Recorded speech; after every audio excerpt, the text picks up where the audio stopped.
End to end. Sirius XM FC. Hear live play-by-play and talk shows hosted by legends of the game. It's Sirius XM FC on Channel 157. SiriusXM presents the National Basketball Association. Lowry, three up top in the bottom of the well. It splashes down, and he's got a chance for one more. Kicks ahead to Pascal for a spicy dunk. Now, let's head courtside and join the Toronto Raptors radio network.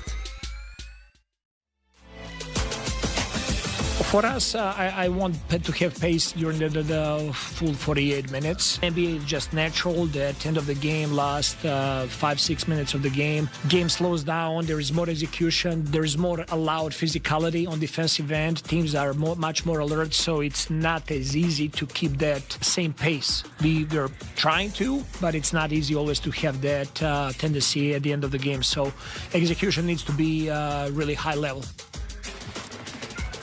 There's the voice of Raptors head coach Darko Rajakovic as the Raptors get set to play host to the Houston Rockets as Toronto gets set for their final home game before Christmas Day. They will be playing one more tomorrow on the road before the big man comes on the 25th. A very busy schedule for the Raptors around the holidays as they will play on Boxing Day and then again on New Year's Eve and New Year's Day as well. So lots going on from a Raptors perspective, but they have to take care of business first today against the Houston Rockets.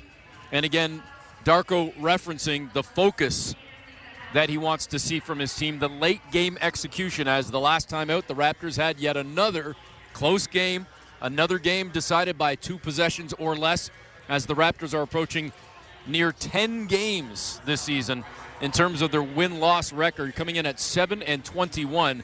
The Raptors have had nearly half of those games decided by 6 points or less. And as Jonesy and I have noted so many times over the course of this season, even if you were to take half of those losses and say they're wins, you could easily be looking at a team that's 12-16 right now instead of 7-21. But the record is what it is, and these are the growing pains of a young team. Hopefully, the Raptors can spread a little Christmas cheer with this game today against the Rockets, and of course seeing a familiar face in former Raptor and of course champion in 2019, Fred VanVleet. We're going to actually hear from one of the players before tip-off as well and before the anthems, but Jonesy, we'll get a quick thought from you before we step aside for the commercial break and get set for the starting lineups and whatnot as well on this matchup between Toronto and Houston and the importance maybe of getting off to a solid start today. It is, because Houston's one of the best first-quarter teams in the NBA, Eric. They do a great job. They play really hard. I mean, look at how quick their turnaround has come. Ime Udoka's been in, a year and a half? And last year they were good. They got better at the end, but they brought a couple more people in this year, and they're going to be a factor, I think, to be reckoned with once the playoffs hit in the West. Are we stepping aside for the break yet, or are we waiting to see if the player address is coming? Okay, I think we're keeping it here for a second. I can't see what you're pointing at, JR, so I believe Grady Dick might be saying a few words before the anthem. So we're going to hear from Grady Dick in just a second here, and then we will step aside for the break. So let's go to center court and hear from Grady Dick. For a special address. He's number 1 for your Toronto Raptors. Toronto, give it up for Grady Dick. What's going on, everybody? Just want to come out here and on behalf of the Raptors organization, the team, and myself, just want to wish everyone a happy holidays. And thank you all for the continued support. And, yeah, that's it. Love y'all. Go Raps. All right, there you have it. A little holiday message from Grady Dick and the Raptors as Toronto gets set to host Houston. We will now step aside for a break, and when we come back, we'll get the keys to victory, the starting lineup, and then the tip-off between Houston and Toronto on Toronto Raptors basketball, brought to you by Tangerine Bank. This is how we fan Tangerine, official bank of the Raptors, right here on the Sportsnet Radio Network. Men, are you tired of feeling off your game? Put your health back in order at Game Day Men's Health. Testosterone replacement therapy, ED treatment, weight loss, and vitamin therapy in spaces designed for men.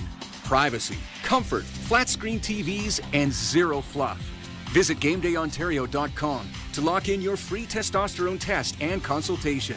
That's GameDayOntario.com.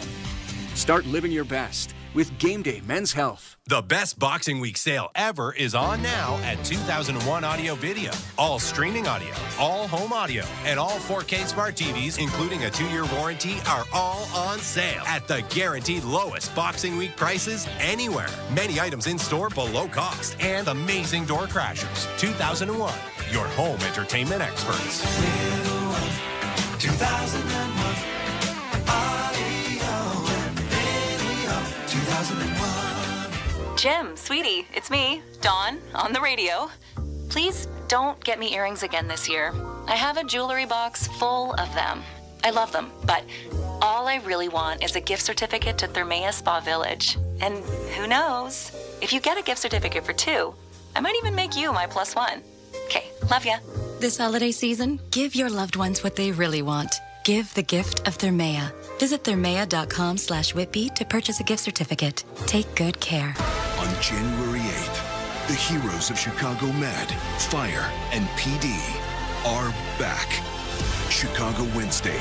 New episodes return January 8th on City TV or stream it on City TV Plus.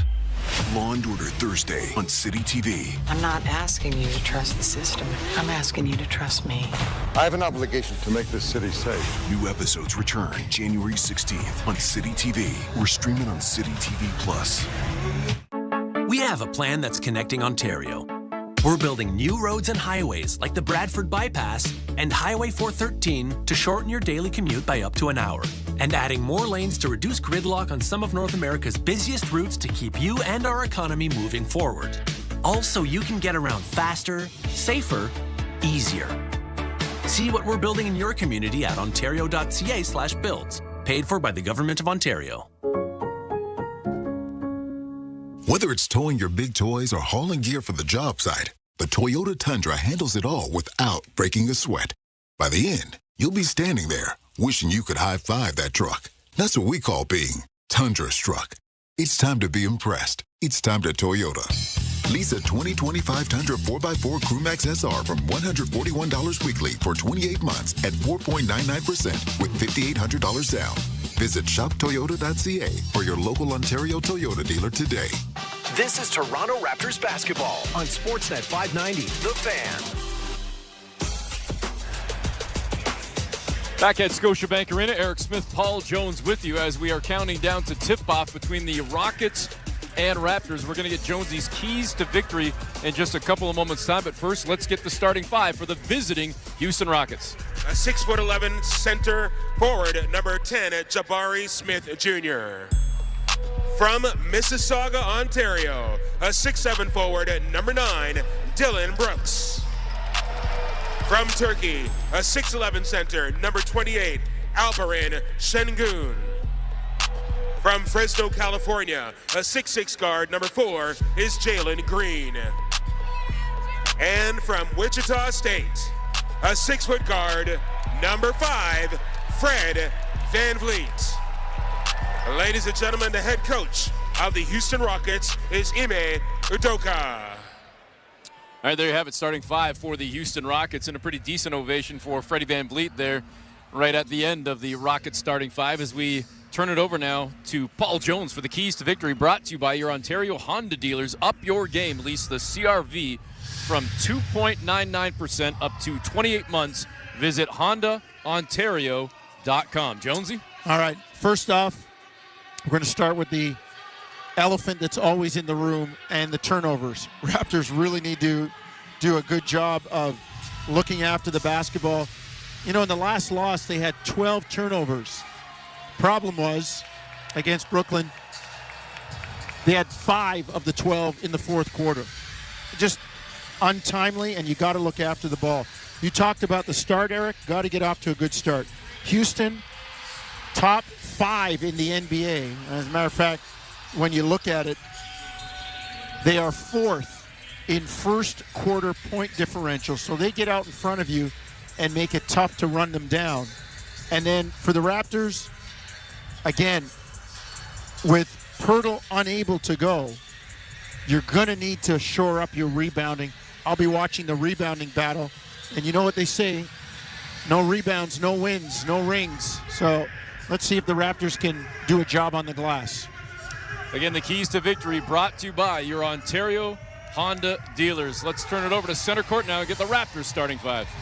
We start off from Kansas City, wearing number 30, the young guy on the front line. This is Ochai Agbaji. From Dallas, Texas, he is the rookie rocking number 14. This is Jacoby Walter. From West Palm Beach, Florida, rocking that rookie mojo. Give it up for Jonathan Mobo. The kid from Kansas, wearing number 1. You know the name. Let's hear it for Grady Dick. And at 6'8" from Florida State, make some noise for your boy, Scotty Barnes. Head coach of your Toronto Raptors is Darko Rajakovic. All right, there you have it. Starting five for the Toronto Raptors. And an important game, Jonesy, I think, in terms of just a little bit of momentum for this team, perhaps going into the holidays with the back-to-back tomorrow and a very busy schedule, as I was talking about a few minutes ago, for the Raptors in and around the holiday season. Try and finish the new year on a bit of a high as the schedule does kind of start to turn now in the Raptors' favor after a very tough first quarter, if not first third of this NBA season.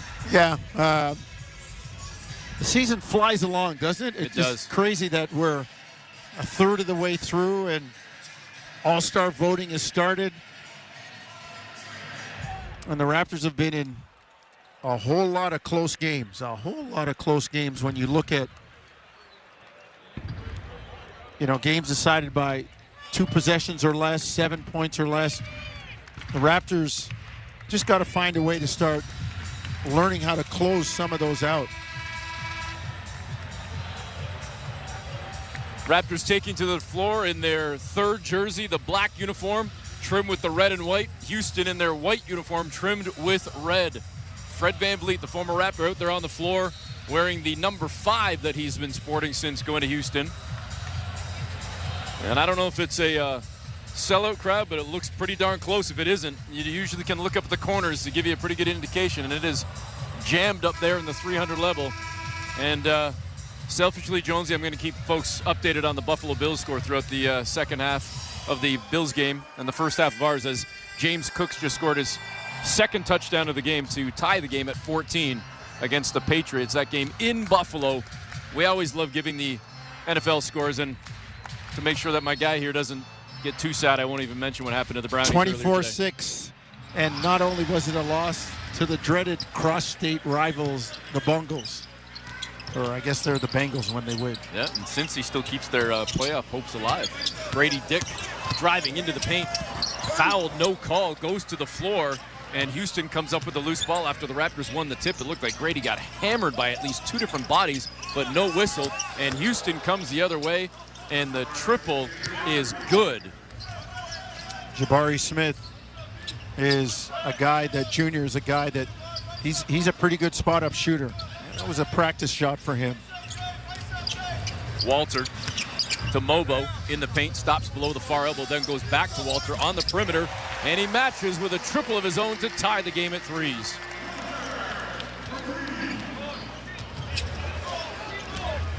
Second touch now for Houston.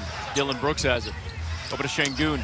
Tried to fire a pass down low to a cutting Green. It was taken away by Toronto. Scotty Barnes, far wing, pulls up for the triple. No good. Back rim. In there was Walter, got a hand on it, but it's ultimately picked up and controlled by Fred VanVleet. See, listen, I know that's the way the game's played. I know. You had a guy streaming right down the middle that would have had a wide open dunk. Brooks in the lane, went right at the Raptor defense, took the foul, and he's going to go to the free throw line. His little scoop shot layup was no good, but it's going to be a foul on Jacoby Walter, and Dylan Brooks will head to the stripe. Not sure if we had talked about it, had been on air since the NBA Cup game with Milwaukee and Can't remember. OKC. All I can remember is all our texting during the game, you and I. Yes. On the Tuesday night, and looking at how Milwaukee played it old school. They had two bigs on the floor in Giannis and Brook Lopez. They played buddy ball. They played high-low inside. Giannis did not take a three.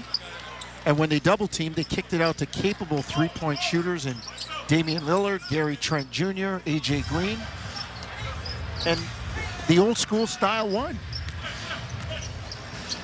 See if that becomes a trend at any point, Jonesy. I kind of feel like it won't, but you and I are beating that drum big time. Abaji cuts to the tin and blows the layup. Nice entry pass from Scotty Barnes, and Abaji just let it slide right off the rim. Should have been 5-5. Instead, it's quickly 7-3 as Jalen Green converts on the layup.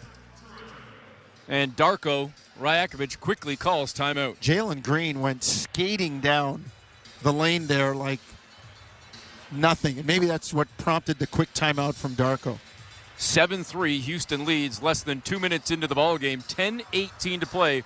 Opening quarter. It's Toronto Raptors basketball, brought to you by Tangerine Bank on the Sportsnet Radio Network, streaming on the Sportsnet app and at sportsnet.ca. Hey, Raptor fans.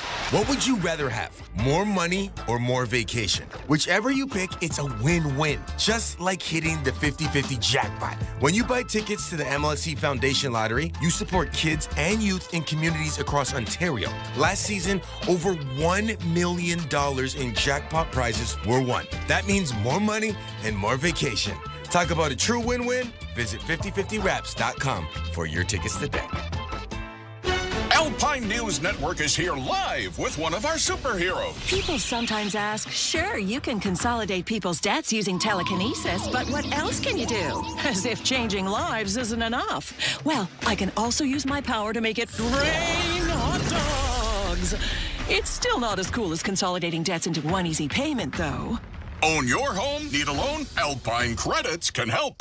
Alpine Credits, where homeowners get approved. Fiscal license 12616. The Subaru winter has arrived. The crisp air and negative temperatures mean one thing: camping. Emerge from your icy tent and bask in 4 to 6 hours of sunlight. Enjoy the unmistakable smell of campfire through the glacial wind pummeling your face.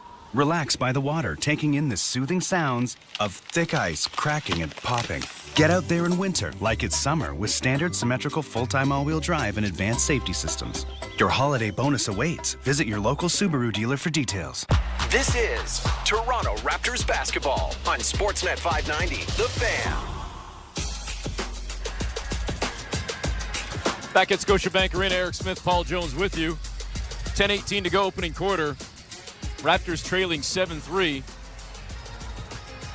And another quick timeout by Darko. Like another quick one. The game's a minute 42 old, and he's called a timeout. Like, what? At some point, I get it. You're teaching, you have a young team. But at some point, when they fall down, you've got to let them get up on their own. And those timeouts will be more valuable maybe down the stretch. I mean, last game, he had to do it so many times against Brooklyn. With 8:42 to go in the game, he had one timeout left. Honestly, we've been working too long together because I was about to say that exact same thing, Jonesy. Obviously a product of a very young team, with the Raptors starting two rookies again tonight in Mobo and Walter, with a second-year player out there in Grady Dick, and obviously two young guys in Abaji and Scotty Barnes as well.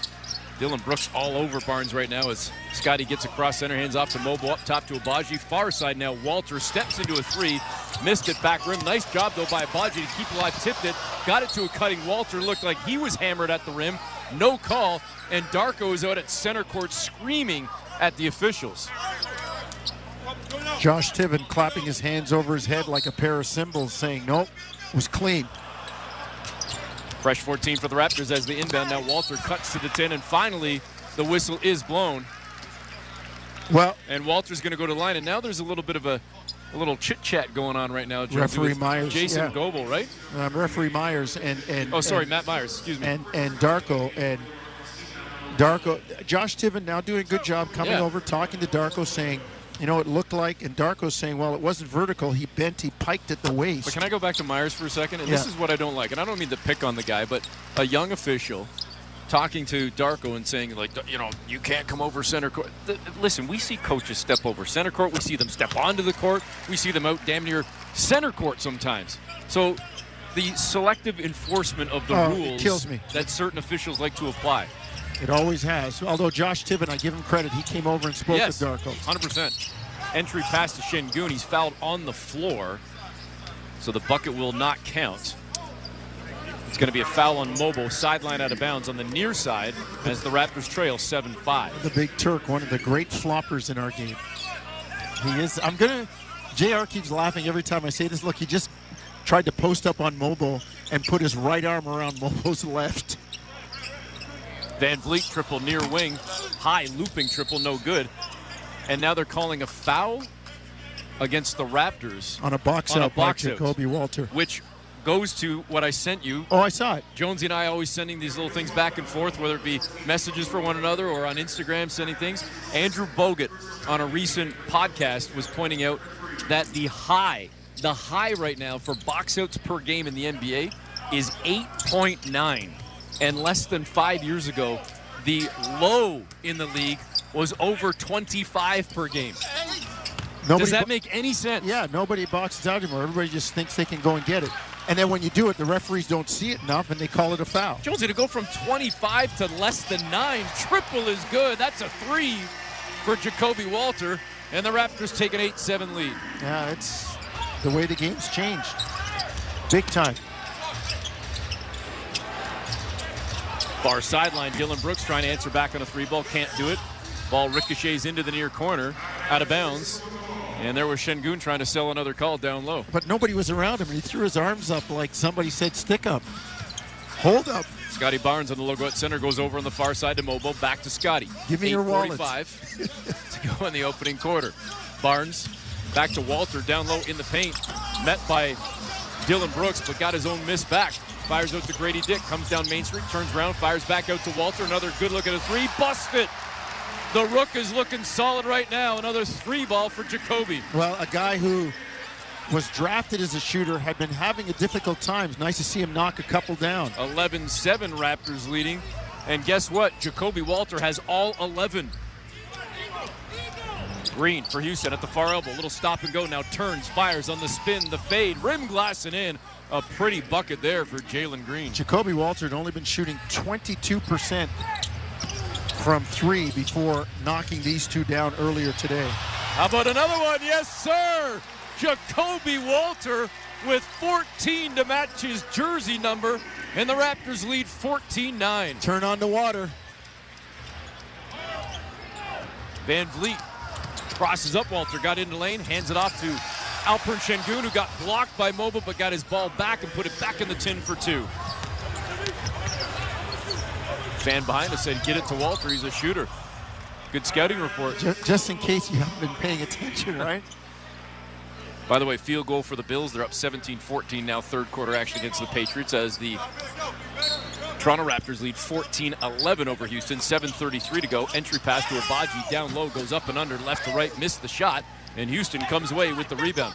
Green turning on the Jets, gets into the paint, runs right into Walter, lays it up and in, and Houston has cut the Raptor lead to 1. Got to stop the ball earlier, and Ochai should have powered up on the same side rather than going for the reverse. Barnes tried to go far corner, an easy pickoff for Şengün, and here come the Houston Rockets. Nope, picked off now by Grady Dick. Down the floor, Grady got by Van Vliet, blows the layup, late whistle comes in on the foul, and Grady's going to head to the free throw line for 2. Grady, I think he got bailed out. I didn't think there was much contact by Fred. That said, hey, take and run, Jonesy. Yeah, what a great play by Grady to step into the passing lane and then keep Fred on his hip all the way down to get the free throw opportunities. So Grady Dick has a chance to become the first Raptor not named Jacoby Walter to get on the scoreboard. As the Raptors lead 14-13, and well, maybe I threw the jinx on as Grady misses the first free throw. 14-13, Toronto leading by 1, all 14 coming from rookie Jacoby Walter. Grady averaging 18.5 points this season, third in sophomore scoring. Hits the second free throw, and the Raptors lead 15-13. Green brings it up across center. Abaji's in front of him. His pass was deflected, but it's still picked up by Şengün. Şengün faked the handoff pass, now tries to turn the corner into the paint, and he does. Got to the rim, fouled by Mobo. And it's going to be a couple of free throws for Şengün. Oh, you could see that coming. It's like the play that Dwayne Casey ran years ago with Jonas Valanciunas. Kind of, I call it the play action of the NBA. There was a little guard around action. He faked it like play action with the player going from near side to far side, right to left, and he came back the other way, left to right. Şengün missing the first free throw. So the lead stays for now at 15-13 with 6:50 to go in the opening quarter. Thanks for tuning in on a Sunday night right in the heart of holiday season. Second free throw, no good as well. The tip down low by Houston was no good. Oh, was that Brooks that got his hands on it, or was it Smith? Walter, three ball, no good, this time from the near side. Quickly picked up by Van Vliet in a sprint down the floor. Freddie now slips, but maintains his dribble. Now gives it to Brooks, down low to Şengün. And the ball knocked out of his hands, off his hands by Grady Dick, who was down there hounding Şengün, and it's a turnover for Houston. Raptor ball. They did a good job, the Raptors, of sinking three guys to the level of the ball, and when it went inside, no easy catch for Şengün. Kelly Olynyk now checking into the ball game. He comes in for Mobo. He's got it in his hands right now. Olynyk tried to get it to a cutting Abaji. He does in traffic, and Abaji lays it in softly. Nice find there from KO. Yeah, it was, and Van Vliet had his hands on the ball. Abaji had to rip it away to secure it and lay it in. Approaching the midway point of the quarter, the Raptors leading 17-13. Şengün in the lane. Soft little baby hook, no good. Rolls off the rim. Here come the Raptors. Barnes ahead to Walter on the near side. Back out to Barnes on the perimeter. Three ball for Scotty. Hit the side of the rim, no good. Rebound to Houston. Here comes Dillon Brooks. Along the near sideline, Dillon stops, finds Şengün. The trailer now driving down Main Street. Went left, met by KO. Passes out on the perimeter, no good. Out of bounds, as it was too far to the left of Smith Jr., and Şengün is being hounded right now. Well, the Raptors doing a good job defensively. When he gets it that deep, I don't know what the call is, but the double team comes. It's come once on the pass, the second time on the dribble. Maybe it's just it's a red or a double automatically when he gets it in the paint. And the way it came that time, he had his back to the basket. So after the hot start, Walter's going to sit down with 14 points, get a breather. Grady Dick was just blocked at the rim, but the ball goes into the far corner to Boucher. Keeps the possession alive to Olynyk. Over to Barnes on the near side. Misses the three ball. There's Grady Dick to tap it out in a fresh 14. Scotty takes it. Tries to go for the three ball. Missed it back rim, but it's back out to KO. Olynyk out on the perimeter now to Boucher. Three ball is good. Third time's the charm. Yeah, they fired 3 threes on that shot. Long shots, long rebounds. Raptors able to take advantage. Pushes the lead to 20-13, largest of the game for the Raptors, a 7-point advantage. Van Vliet just had his pocket picked by Barnes out on the perimeter. Ahead to Grady Dick down Main Street. Grady curls it up with a finger roll, and it goes for Grady Dick as the Raptors, Jonesy, did a great job of busting out, and this time went to the rim. Yeah, I love Grady pushing the ball, getting it to the basket after that 7-3 start. Raptors have done a nice job. 19-6 is their run right now with a timeout for Ime Udoka. Well, I'm glad you did the math. 22-13, 4:57 to go, opening quarter. It's Toronto Raptors basketball, brought to you by Tangerine Bank on the Sportsnet Radio Network, streaming on the Sportsnet app and at sportsnet.ca. Hey, Raptor fans, what would you rather have? More money or more vacation? Whichever you pick, it's a win-win. Just like hitting the 50-50 jackpot. When you buy tickets to the MLSE Foundation Lottery, you support kids and youth in communities across Ontario. Last season, over $1 million in jackpot prizes were won. That means more money and more vacation. Talk about a true win-win? Visit 5050raps.com for your tickets today. With a turbocharged engine, fuel-efficient econ mode, and tons of cargo space, the 2025 Honda CR-V was made for winter adventures. But with heated front seats, Apple CarPlay, Android Auto, and a cozy interior, you may want to stay in its comforts a little bit longer. Lease the CR-V LX two-wheel drive from $99 weekly at 2.99% APR for 28 months with $2,100 down. But hurry, Honda Stretch Lease offers end January 2nd. OAC conditions apply. Includes $1,500 lease bonus. See HondaOntario.com. Dash for deals at PetSmart. Now through December 24th, save $10 now and $10 later on select large dog food bags. Save $8 now and $8 later on select large cat food bags. Plus, save 50% on holiday products. See stores or PetSmart.ca for complete details. A Tim's Donut and Coffee is the original collab. And right now in Toronto, any classic donut is $1 when you buy any size original or dark roast coffee. Get a deal on the iconic duo with a Tim's Dollar Donut. Plus tax at participating restaurants in Toronto for limited time. Terms apply. See app for details. This is Toronto Raptors basketball on Sportsnet 590, The Fan. Back at Scotiabank Arena, Eric Smith, Paul Jones with you. Raptors leading the Rockets 22-19 with 4:57 to go in the opening quarter. Couldn't ask for a better start from a Raptors perspective, Jonesy. And they're not necessarily shooting the ball well. No. Only 37%, but taking advantage of Houston turnovers. Yeah, and they're doing a good job forcing those turnovers, pressuring. Şengün's had a couple. Raptors aware, active in the passing lanes, making a couple of steals. I mean, they're not shooting it well, but they do have 8 more looks at the basket than Houston does. Houston inbounds the ball, and Dylan Brooks brings it up across center. Hands it off to Green. Green trying to shake free from Abaji, finds Landale. Out to Van Vliet straight away. Triple no good for Freddie.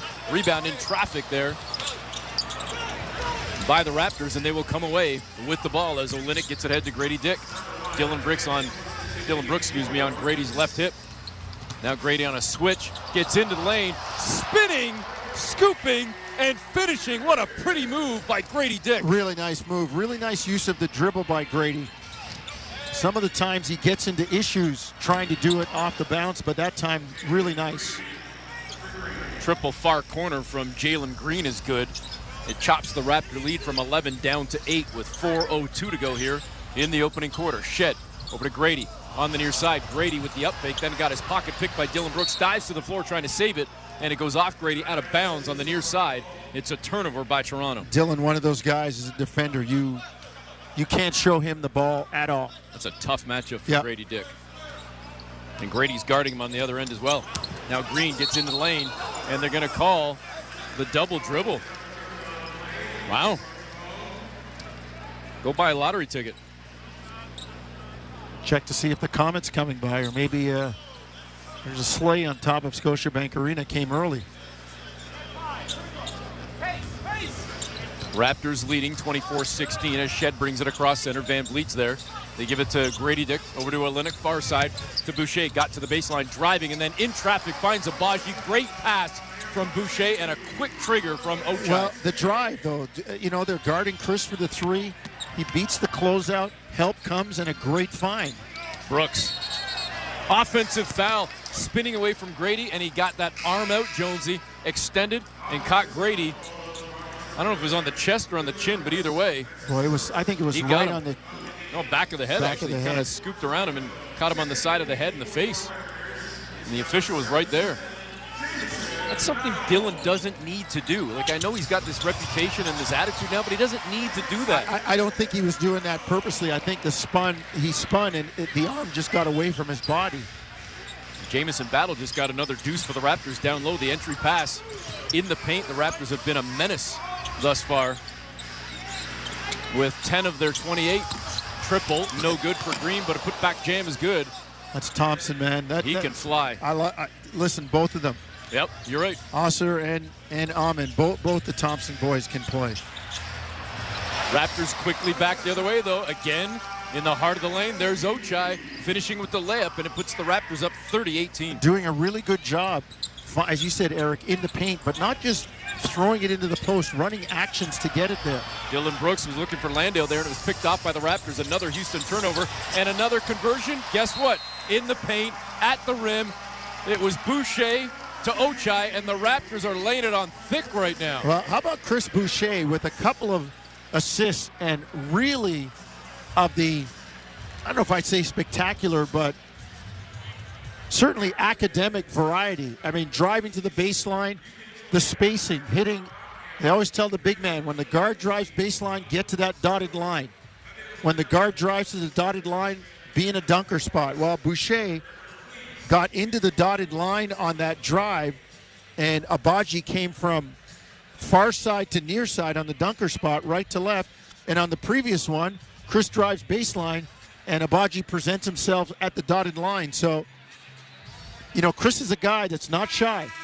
He'll fire that ball when it comes to him, but he's made a couple of really nice plays to get Abaji a couple of baskets in the last few minutes. And we got to go back to the point we were making a couple of minutes ago about the turnovers as it continues to mount and be an issue for the Houston Rockets, as Houston has now coughed up 14 points off 8 turnovers in this quarter. We're still less than 10 minutes into the ballgame. 2:27 remains in the opening frame, and the Raptors now leading by 14. It's 32-18. Well, what did I say about turnovers, right? Normally it's the Raptors that have to do a better job of looking after the ball. Houston's 6th in the NBA, only turning it over 13 times a game. You got 8. We're not done the first quarter. Thompson to Şengün at the near elbow, trying to work on Chris Boucher. He went left, came back right, scooped it up, missed the shot, wanted the call, didn't get it, and now Thompson fouls Olynyk in the backcourt. And the Raptors are in control right now with a 14-point lead and the ball, and Houston looks frustrated. Shed calls out the play and brings it across center. Now gets into the paint, kicks it out to Barnes to Olynyk. Olynyk to the free throw line, fires out on the perimeter to Boucher, missed the 3-ball, and the rebound is pulled down by the Rockets. Pretty good ball movement. I would like to have seen them stay with the paint stuff. Smith pulls up for a 3 for Houston, missed that one down low. Şengün couldn't get to it. Scotty Barnes has it.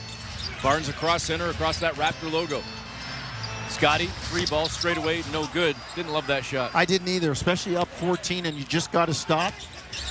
I'll tell you the other thing, Jonesy, 0 for 5 from the floor for Scotty, all 5 from the perimeter.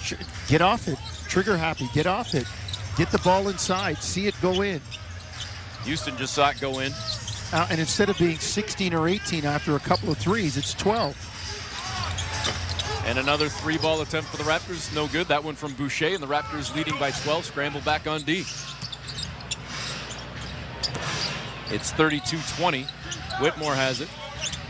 Now the Rockets work it around the perimeter. Thompson down low on the post, far side. Şengün triple teamed, trying to get out of it, and he does, as Houston again works the ball around. This time it's out on the wing near side, and the 3-ball is good for Shepherd. Well, Reed Shepherd there, high draft pick. Saw him play last year in Toronto here at Global Jam for the University of Kentucky a summer ago, and he was a one and done. But he's not being force-fed here in Houston. 32-23, Barnes maybe listening to us, got into the paint, but then leaned in, and he picks up the charge. The offensive foul sends us back the other way with 43.5 seconds to go in the opening frame. Scotty had a foul like that similar at a key point in the Brooklyn game. Keep that arm in.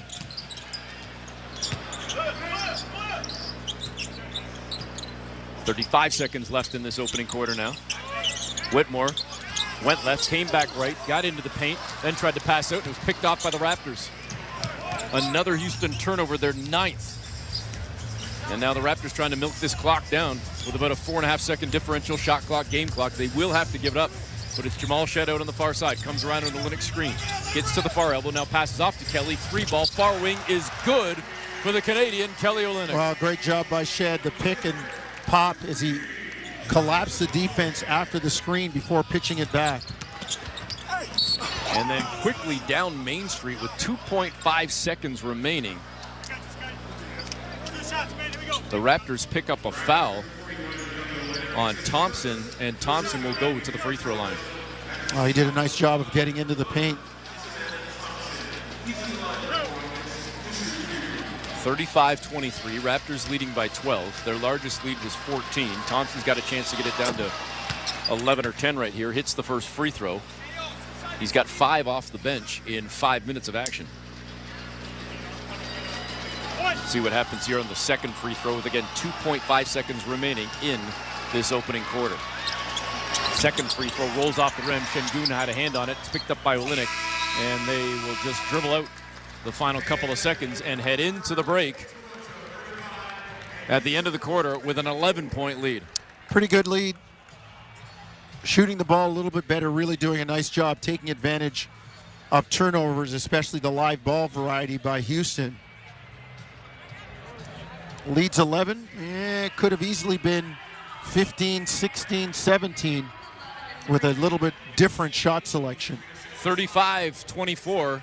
Raptors on top with the second quarter coming up next on Toronto Raptors basketball, brought to you by Tangerine Bank on the Sportsnet Radio Network, streaming on the Sportsnet app and at sportsnet.ca. Discover more value this holiday at Loblaws. From now until December 24th, get cap-off rib roast for only $8.88 a pound. And get 400 grams of select Black Diamond cheese bars for only $4.88. Shop in-store or online today. Conditions apply. See flyer for details. It's a quick assessment at the pharmacy. It's the nearly 100,000 nurses hired since 2018. It's care, when and where you need it. See all the ways we're connecting you to care at ontario.ca/yourhealth. Paid for by the Government of Ontario. This holiday season, it's not all about the ho-ho-ho. It's all about the low. Lone Stars 2 can dine for $59.99. Enjoy a Tex-Mex 3-course meal with your choice of AAA steak, sizzling fajitas, barbecue ribs, shrimp tacos, and more. Start with the famous queso and top it off with churros for dessert. A 3-course meal for 2 for $59.99. Your home for fajitas, Ritas, and good times. The best Boxing Week sale ever is on now at 2001 Audio Video. All streaming audio, all home audio, and all 4K smart TVs, including a 2-year warranty, are all on sale at the guaranteed lowest Boxing Week prices anywhere. Many items in store below cost and amazing door crashers. 2001, your home entertainment experts. 2001 Audio and Video. 2001. This is Toronto Raptors basketball on Sportsnet 590, The Fan.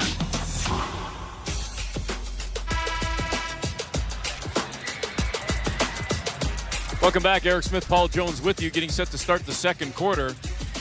The Raptors leading the Rockets 35-24.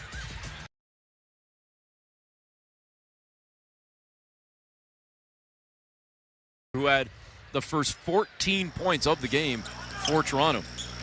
Well, the career watch is on. Career high is 19. So we'll keep an eye on that one.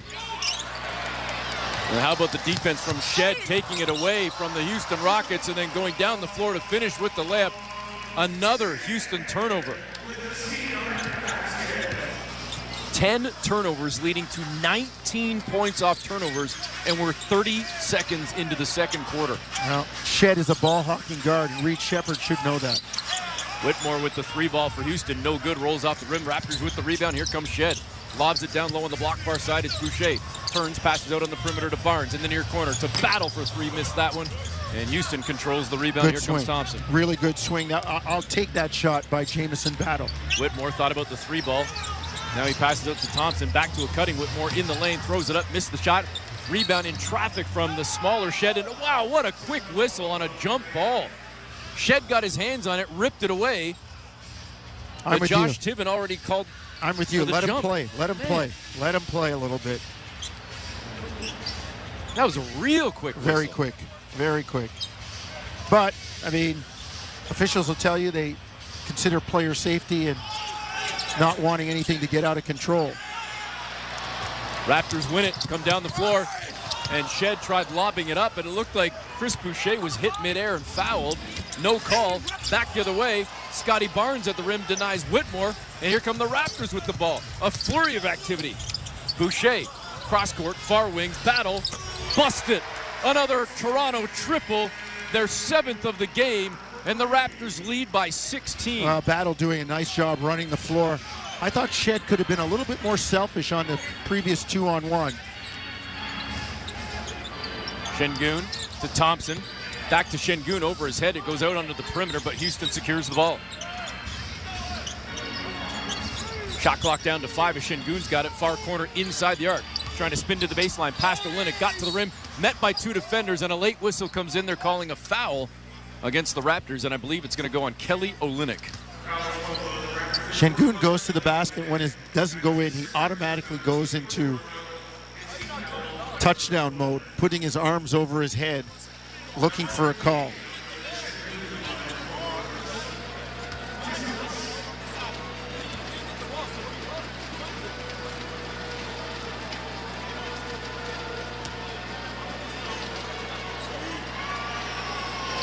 First free throw good for Şengün.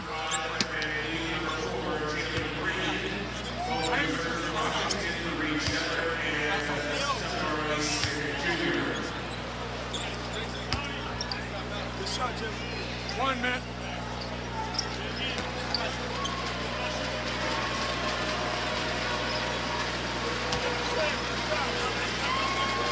Second free throw goes in as well. Rim glass and in.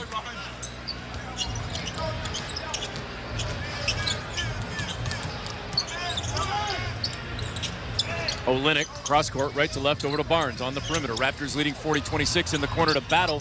Free ball no good, and high for the rebound. Thompson secures it for the Rockets. He brings it up across center, crosses up Battle, gets into the paint, then lost the handle. Olynyk never even got back to center. Touchdown pass to Kelly, and he dunks it down, and it pushes the lead back to 16 for Toronto. Look at the bench with Kelly, who doesn't get up there often to throw it down. Saw Thompson trailing, said, I'm not letting this one out of my hand. Houston nearly gave up the ball yet again. 11 turnovers in the game for the Rockets, but they keep this possession alive. Şengün just lost the handle, got his pocket picked. Loose ball picked up by Olynyk, ahead to Boucher. The Raptors are hounding Houston, but Toronto just gave it back. An errant pass from Boucher.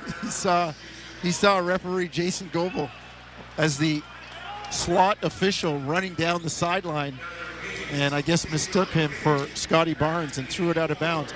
Unfortunate, but only the 5th turnover for the Raptors. I say only, compared to Houston. And the good thing is, no points. Jamal Shead just turned his ankle trying to stay with Fred VanVleet. He's hopping around right now on one leg. It might not even be the ankle. It's actually reaching down and trying to flex out that right knee right now. A 3-ball goes down for Houston. That came from Whitmore. It's 42-29. And now Shead trying to walk off that banged up leg as Jacoby Walter comes in, and he's going to come in for Shead. Slaps 5 with Darko, and now Shead grimacing as he heads toward the Raptor bench. We'll see if the trainers tend to him or take him to the back or not. Well, Rayhan Malik up right away. Shead walks down toward the end of the bench and has a seat. Toronto inbounding from the far sideline. Scotty Barnes gets it to Olynyk. Olynyk fake the handoff to Battle. Now on the perimeter, it's Boucher up top to Scotty Barnes. Scotty in the paint to Boucher. Dangerous pass in traffic, and it's picked off by Houston. And cutting behind the defense and dunking it down is Thompson, and a quick conversion for the Rockets. They cut the Raptor lead down to 42-31. Olynyk in the lane, turns, fires on a fade, missed it. Houston with the rebound, and their little mini run could continue. Whitmore back out to VanVleet, out on the far side. Freddie now driving along the baseline, keeping the dribble alive. He's in the near corner in front of the Raptor bench. On the perimeter, guarded by Boucher. He gives it up now to Green. Jalen Green near side, contested by Boucher, falls down after the shot, tried to draw a foul, no call. Play on. Olynyk to Boucher, quick trigger 3-ball, no good, and nobody underneath for the Raptors. Here comes VanVleet to a cutting Green on the near side, met by KO midair, but still had the strength to get it to go, and the Rockets have cut the Raptor lead down to 9.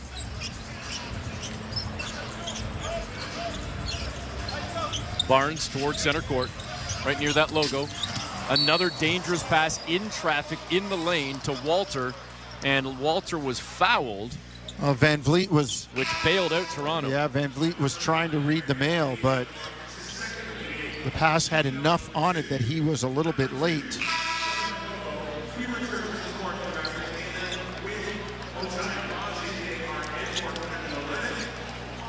Couple of changes now for the Raptors with 7:48 to go here in the first half. We'll give you the lineups on both sides in just a couple of moments here. As Scotty Barnes gets set to inbound on the near sideline, just to the right of the Houston bench. Up top to Grady Dick, who just came back into the game. Hands it back over to Barnes. Barnes now again with a dangerous pass in the lane, nearly picked off, but Mobo keeps it alive to Grady. On the near side to Walter, turns into the paint, scoops it up and under, and got it to go. What a play there by Jacoby Walter. Well, what I'm impressed with is not settling for a tough outside shot. Dylan Brooks out to Jalen Green. Far wing 3-ball is clean for Green. Well, that's, I would say, a good 3. Dylan Brooks gets into the paint, attracts with people around, and you're kicking it out, Jalen Green, to a guy who's an okay 3-point shooter. We got a timeout charged to the Raptors as Toronto's lead has been chopped down to 8, officially in half right now after it was as high as 16. 7:22 to go, second quarter, 44-36. Raptors on top on Toronto Raptors basketball, brought to you by Tangerine Bank on the Sportsnet Radio Network, streaming on the Sportsnet app and at sportsnet.ca. At Tangerine, we're fans of fans who are invested in the game. Like Mary, who stands 5 inches away from her 55-inch flat-screen TV and yells at it even though she knows no one on the TV can hear a word she's saying. Is it effective? There's no evidence. Do we support her? Yeah. Screaming at the TV for all 4 quarters. That's how Mary fans. And we're fans of Mary. This is how we fan. Tangerine, the official bank of the Toronto Raptors. Hey, Raptor fans. What would you rather have? More money or more vacation? Whichever you pick, it's a win-win. Just like hitting the 50-50 jackpot. When you buy tickets to the MLSE Foundation Lottery, you support kids and youth in communities across Ontario. Last season, over $1 million in jackpot prizes were won. That means more money and more vacation. Talk about a true win-win? Visit 5050raps.com for your tickets today. As a homeowner in the GTA, you know it can be a long journey before your home runs smoothly and worry-free. But thanks to our experts at Enercare, you don't have to do it alone. We're available with affordable solutions every step of the way. Whether it's heating, cooling, water heating, or water purification, you get peace of mind knowing that you're backed by our very best. With 65 years of helping Ontarians, we'll always be here when you need us. Enercare, experts at home. This is Toronto Raptors basketball on Sportsnet 590, The Fan.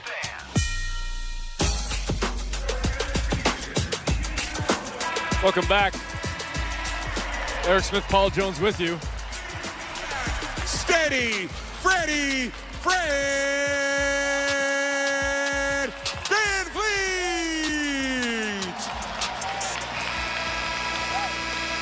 And as we came back from timeout, Fred VanVleet shouted out here and honored by the game ops crew and by Herbie Kuhn. And I know he's frustrated. He didn't flinch.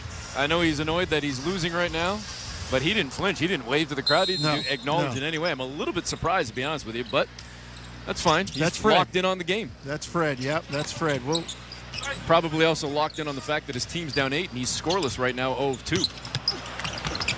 I'm sure he'll be asked about it after the game, though. Houston gets a defensive stop coming out of the timeout, but then the Raptors nearly force another turnover on the other end, trying to get the ball back. It'll stay with Houston with 20 seconds on the shot clock. Raptors have dipped down to 46% from the floor. They're being outshot right now by the Rockets at 48%. As Houston tries to come back from down 16, they've chopped it in half, trailing by 8 with still a ton of time. 7 minutes to go in this first half. Green shaking free from Grady Dick, and on a step back, he buries a long jumper from about 19 feet far side. Jalen Green's really improved his offense. It's become much more consistent in terms of being a threat. Grady out on the far side, hounded by Green. Now gets it on the perimeter to Shed, to Mobile, back to Shed. Shot clock down to 7. Shed at the free throw line. Now hands off on the perimeter to Walter.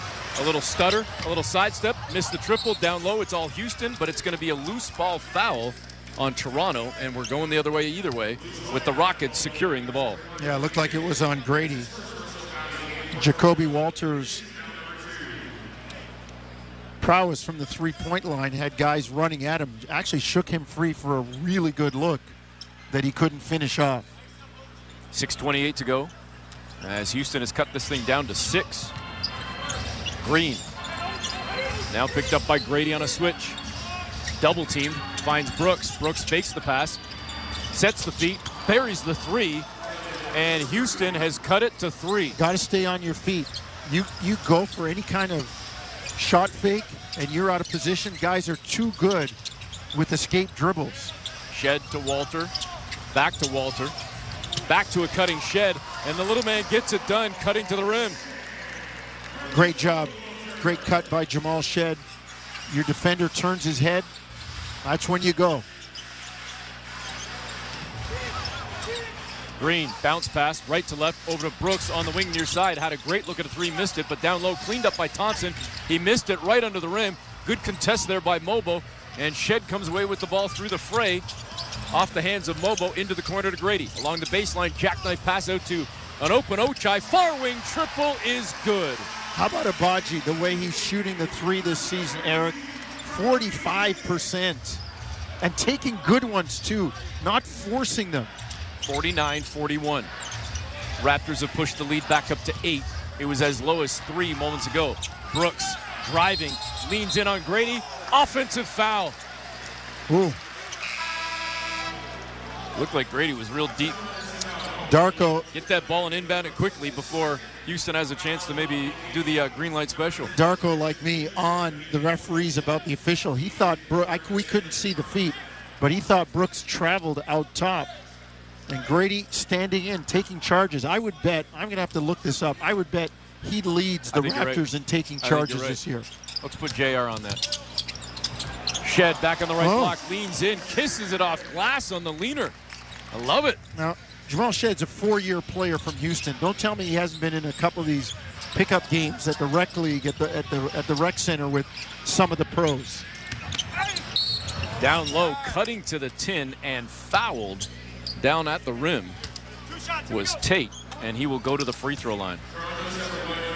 It's going to be a foul on Grady. That'll be his second.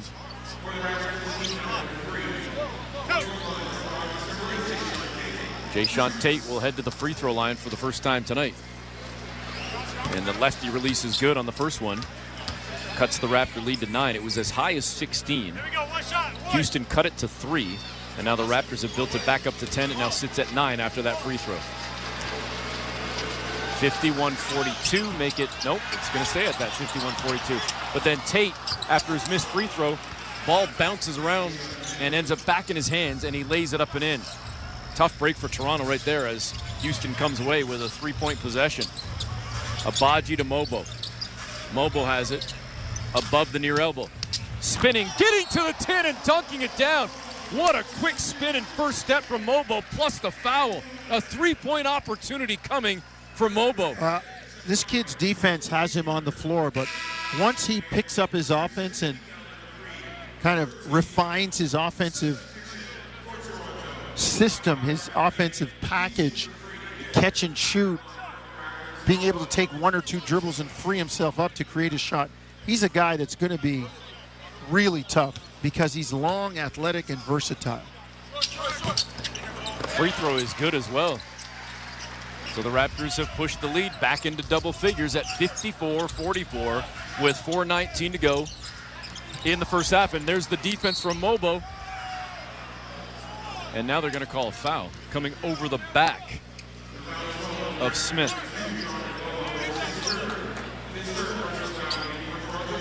Trying to force yet another turnover there, and he was that close to doing so. Now Tate has it. Walter trying to hold his ground at the near elbow. Got into the lane, met by Mobo, and 2 defenders get the stop. Mobo comes away with the rebound, pushes ahead to Shed. Across center on the far side. Crosses up Van Vliet. Tried to pass out on the perimeter. His pass deflected, but the Raptors control it. Ochai, cross court, near corner. Scotty Barnes, 3-ball, no good. Rebound to Van Vliet. Scotty, 0 of 6 tonight. Scoreless. That was a good job by Shed and Ochai punching in to get Scotty that shot. And as the floater from Van Vliet in the lane is no good, the Raptors grab the rebound and come back the other way. 3:30 to go until halftime. Near corner, Ochai thought about the 3 in front of the Houston bench. And now he tried to throw it off Green. He missed, but it's picked up by Shed. Possession stays alive for the Raptors. Working around to Jacoby Walter. Far wing, triple no good. And the rebound pulled down by Dylan Brooks. He brings it across center for Houston. 3:10 to go. Brooks at the free throw line, leaned in on Mobo, now spins, fires, gets the bucket to go. Nice footwork there by Dylan Brooks. Yeah. Raptors leading 54-46. And they just turned it over. A 7th turnover now for Toronto in this first half. Houston with 13, coughing up 23 points off turnovers. And now as Brooks drives into the lane, they call a block on Jacoby Walter. Not a charge on Brooks, and we've got a timeout on the floor. With 2:50 to go until half, the Raptors lead 54-46 on Toronto Raptors basketball, brought to you by Tangerine Bank on the Sportsnet Radio Network, streaming on the Sportsnet app and at sportsnet.ca. Hey, Raptor fans, what would you rather have? More money or more vacation? Whichever you pick, it's a win-win. Just like hitting the 50-50 jackpot. When you buy tickets to the MLSE Foundation Lottery, you support kids and youth in communities across Ontario. Last season, over $1 million in jackpot prizes were won. That means more money and more vacation. Talk about a true win-win? Visit 5050raps.com for your tickets today. Breaking story from Alpine News Network. Sam had aspirations of opening a clothing boutique. She called Alpine Credits and was sent a speedy superhero to help with a business loan. Super speed doesn't translate to radio. What's up, Raptors fans? Thank you so much for hanging out with us today during this Toronto Raptors matchup. We really appreciate you being here. Please take a minute to hit that like button down below. Give us that thumbs up so that we can bring more basketball fans here into the chat to hang out with us and keep making a difference in our community. Now, the Raptors are doing a little bit better lately. The tank might be off. So if that's the case, we're going to need you guys to hit that like button and hit that share button as well so we can get more fans in here to cheer on our Raptors to make a playoff run. Let's go, Raptors. We'll see you back in the chat. Honda Stretch Lease offers end January 2nd. OAC conditions apply. Includes $1,500 lease bonus. See HondaOntario.com. This is Toronto Raptors basketball on Sportsnet 590, The Fan. Back at Scotiabank Arena, Eric Smith, Paul Jones with you. 2:50 to go in this first half. Raptors leading 54-46. And Toronto getting a balanced attack thus far tonight, but led by the rookie Jacoby Walter with 16 after he scored the first 14 Toronto points of this game. He's done a really nice job. And dare I say, stayed within himself too. He's not, not forcing and looking. Challenged the defensive foul on Walter. And after review, the defender was never in legal guarding position and the blocking foul was correctly called. The challenge is unsuccessful. Since they challenged this timeout during Houston's mandatory, the mandatory is now being charged to Toronto since it's an unsuccessful challenge. And now Toronto has no further challenges for the game. That might be the longest explanation ever, but a very good one in terms of giving all the detail from Josh Tiven. Darko tried to sneak one in there. Let's challenge with their timeout. Tell you what, Josh Tiven and Bill Kennedy, probably 1 and 1A when it comes to explanations and camera time. Well, I'll say this, though. The NBA should amend that. If it's a timeout anyway. The only thing I would say, I'm not disagreeing, but should there not be a, quote, penalty for getting it wrong? Like if you say, hey, I don't like it. Yeah. And then they go look and they were right. You're losing your challenge. That's right. To me, that's a penalty enough. All right, yeah, fair enough. I mean, rather than losing the challenge and a timeout, you're getting a timeout anyway. Houston with a couple of free throws again has chopped this lead down to 6, so here they come again. It was 16, down to 3, up to 10, down to 6, and another Raptor turnover as Olynyk was looking for Barnes on the baseline and threw the lob pass too high, sails out of bounds. Just the fact that the two haven't played together. Kelly was leading Scotty to the basket. Scotty was fanning out to the corner. Houston back with the ball, down 6, 2:15 to go in the second quarter. Van Vliet, far wing, pulls up, misses the shot off the side of the rim. Freddie 0 for 4 tonight. Here comes Jamison Battle. Another dangerous pass in the heart of the lane, turned over by the Raptors as Ochai couldn't squeeze it. Decisions. Green along the baseline, and did he get bumped or did he step out of bounds? I think they're calling a Raptor bump. Yep, it's going to be on Battle. 77 with a little hip check. And that's over the limit, so that's sending Houston to the free throw line. Boy, that was close. I thought Bata was beat and just lateral running beside Green. Well, maybe a little poetic justice. Ball don't lie as the first free throw rolls off the rim for Jalen Green.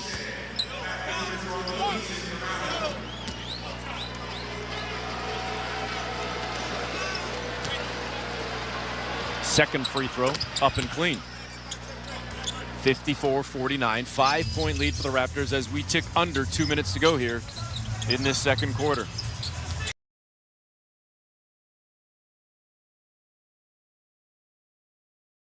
In one motion, busted. Big triple for Grady to extend the lead to 8. Gotta love Kelly Olynyk out there with Scotty. It means you've got two big guys that can make plays. 90 seconds to go in this first half. Green on the near side. Great defense from Grady Dick. Green threw up the ball trying to bait the official into a call.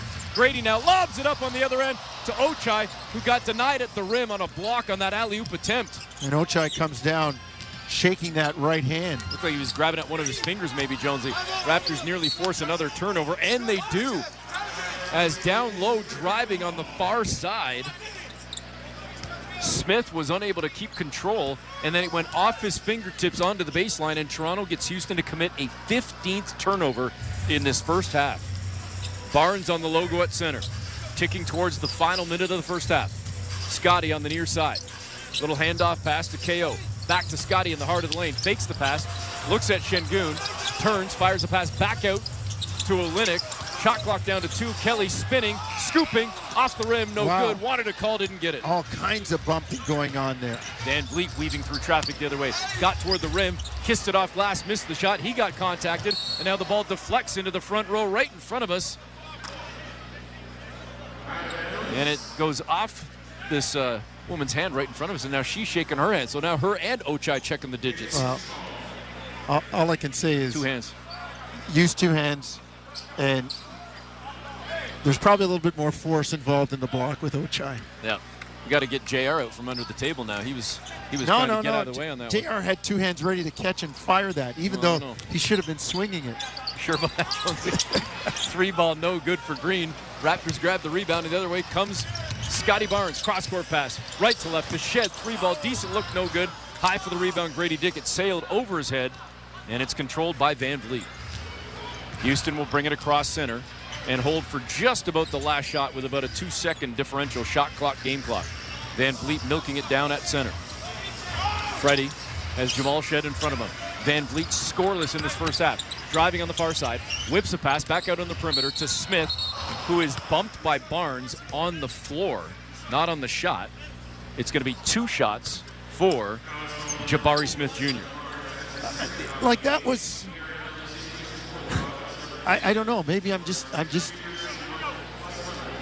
getting old when it comes. Like that was. If it was the schoolyard, that's not a foul. That's not a foul.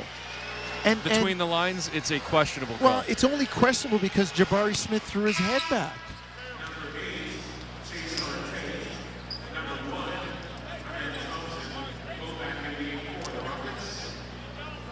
First free throw goes down for Jabari Smith Jr.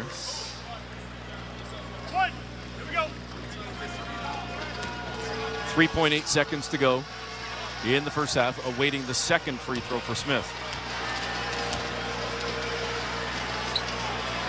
And that one's good as well. Olynyk gets it into Shed. A chance to get one off before the end. Shed hands to Grady. Good if it goes. No good from the near side from about 35 feet for Grady Dick. And we head into the half with the Raptors leading by 6, 57-51. I like the play at the end, though. Shed hustling it. Everybody thinking he's going to take the shot, and then turns and gets Grady a really good look. So the Raptors with a 6-point advantage at the half.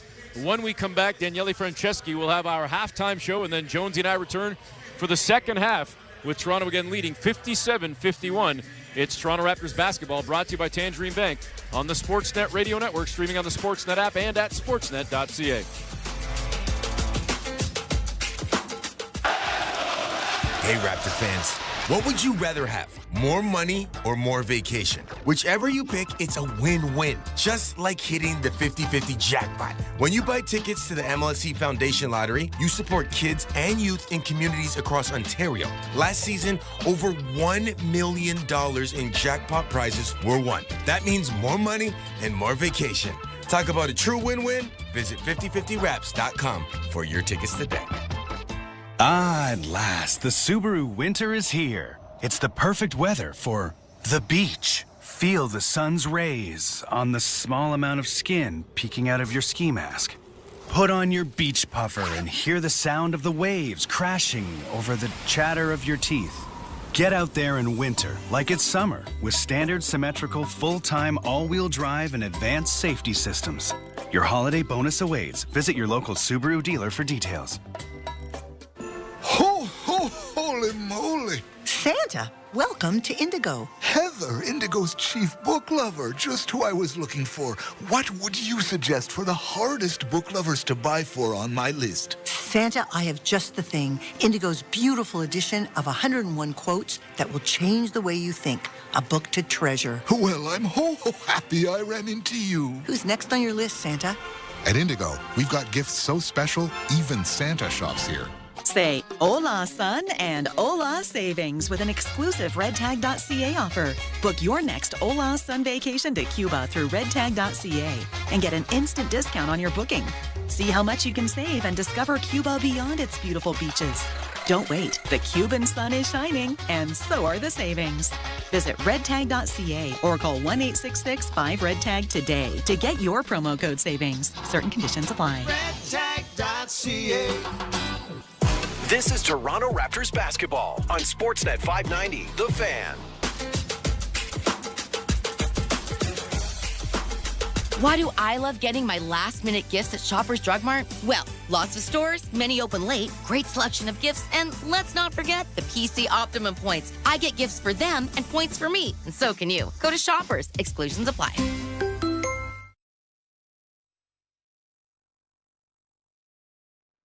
Why do I love getting my last-minute gifts at Shoppers Drug Mart? Well, lots of stores, many open late, great selection of gifts, and let's not forget the PC Optimum points. I get gifts for them and points for me, and so can you. Go to Shoppers. Exclusions apply. The final countdown is on, and Mark's is here for your last-minute gifts and stocking stuffers. Come in and find great deals on sweaters, sleepwear, slippers, gift sets, and more. The clock is ticking, so visit your local Mark's store today.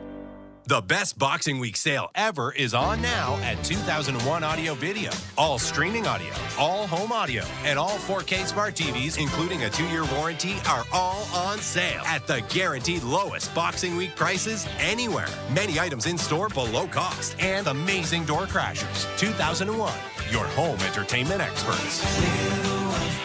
2001 Audio and Video. 2001. Jacoby Walter had only been shooting 22% from three before knocking these two down earlier today. How about another one? Yes, sir. Jacoby Walter with 14 to match his jersey number, and the Raptors lead 14-9. Turn on the water. Yes, indeed. Turn on the water. Jacoby Walter, 14 of his 16 points so far through the first half of basketball here tonight. On a Sunday evening in Toronto. 14 of those coming in the opening quarter. He scored all 14, in fact, to start the game for the Raptors as they hit the halftime break, leading 57-51 over the Houston Rockets. Welcome into our Toronto Raptors halftime show, brought to you by your Ontario Honda dealers. Up your game. Lease the CR-V from 2.99% up to 28 months. Visit HondaOntario.com. Daniele Franceschi with you here inside Scotiabank Arena. The Raptors leading the Rockets 57-51. An interesting subplot to all of this tonight in terms of stylistic tendencies. Houston is a team that hasn't given up a ton of three-pointers this year. In fact, on only 3 occasions has a team played against them and hit 15 or more triples in a game. The Raptors on course to potentially do that tonight, and generally it's been a winning recipe for teams that have managed to eclipse that 15 three-pointer threshold against this Houston team. The Raptors in the opening half, 9 for 26 from deep. And, of course, as you heard, leading into this halftime break, Jacoby Walter doing some of the damage. 4 of 8 from deep in that opening half. 16 points to lead the way for the Raptors. As for the Houston Rockets, Fred VanVleet playing his first game in Toronto since joining the Houston Rockets via free agency a couple of summers ago. 20 minutes in that opening half, but he was 0 for 5, did not score a single point, held off the score sheet for the time being. Dylan Brooks, the other homecoming for him, 9 points in the opening half on 2 of 5 shooting. It's Jalen Green doing a lot of the damage for Houston, 17 points in that opening frame.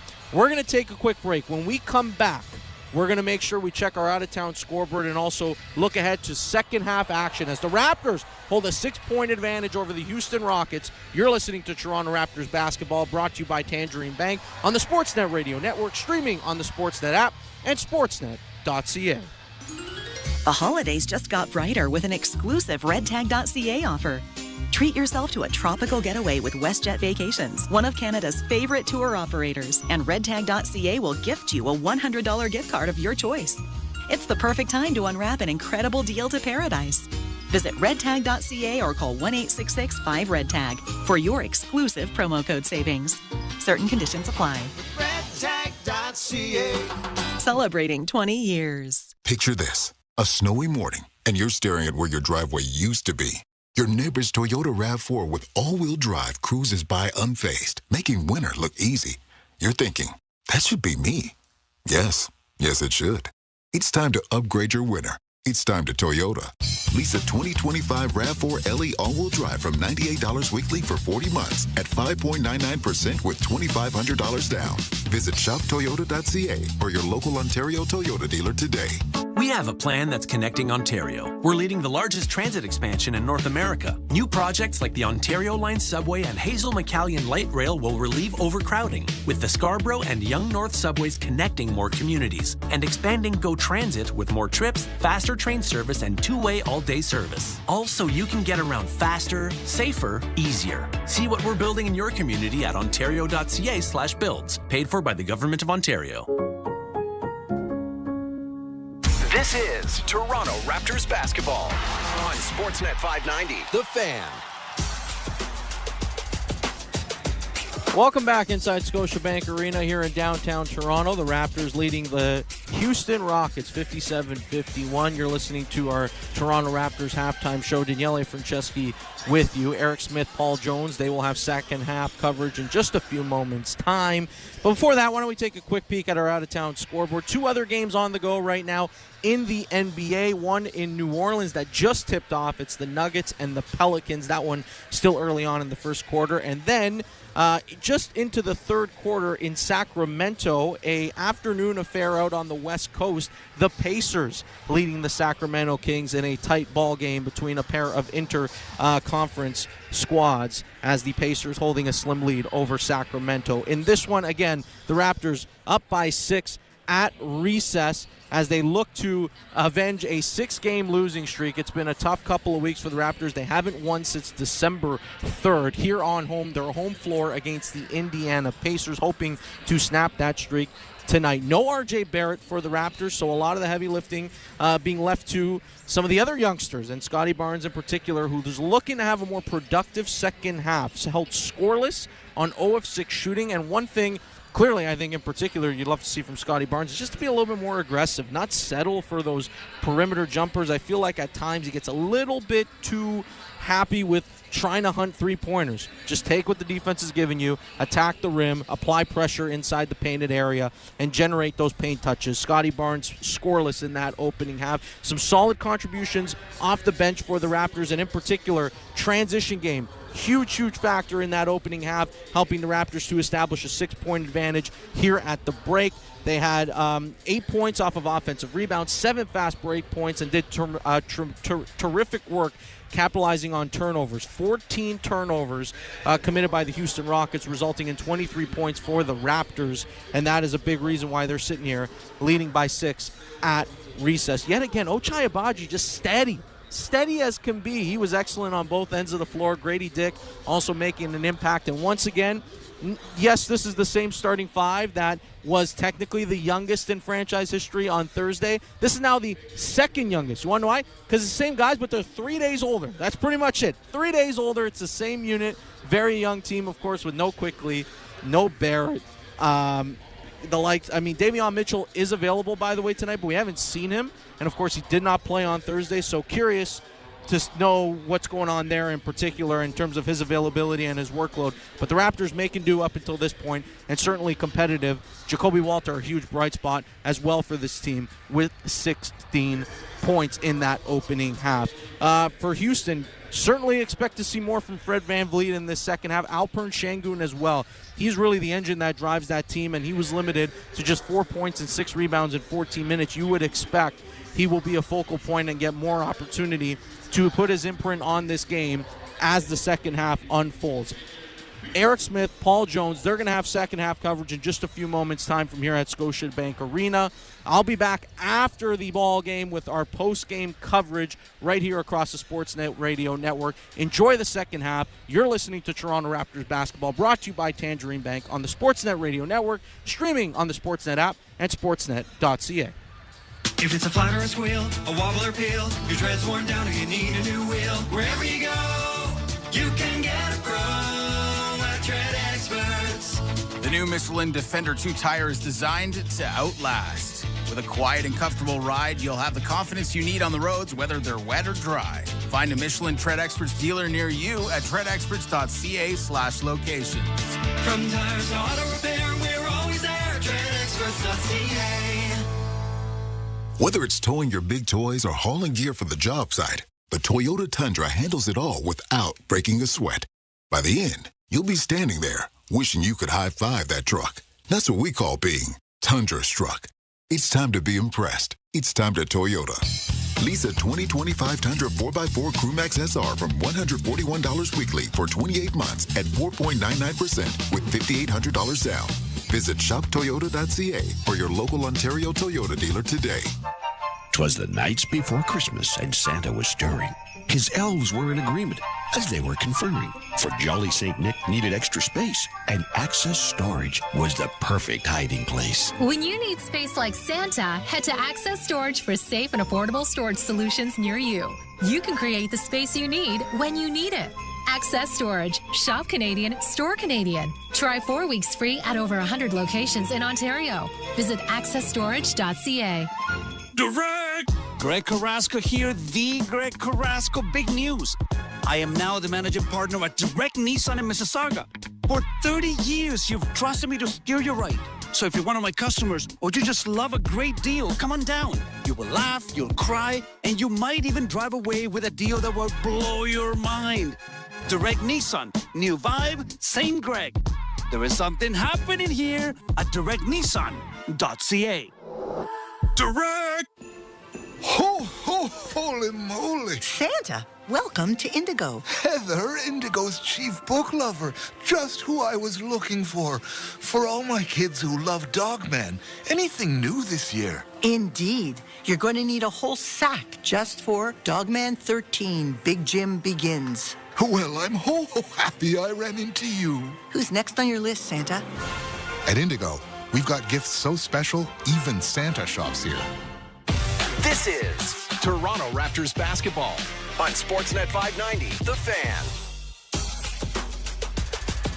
Back at Scotiabank Arena, Eric Smith, Paul Jones with you, getting set to start the third quarter. The Raptors begin the second half with a 6-point lead, 57-51. And Jonesy, let's go back to some of your keys to victory and revisit and see where things stand from your perspective. Well, it looks like we've had a game's worth of turnovers in the first half. Houston 14 for 23. By the way, their high for the season is 15.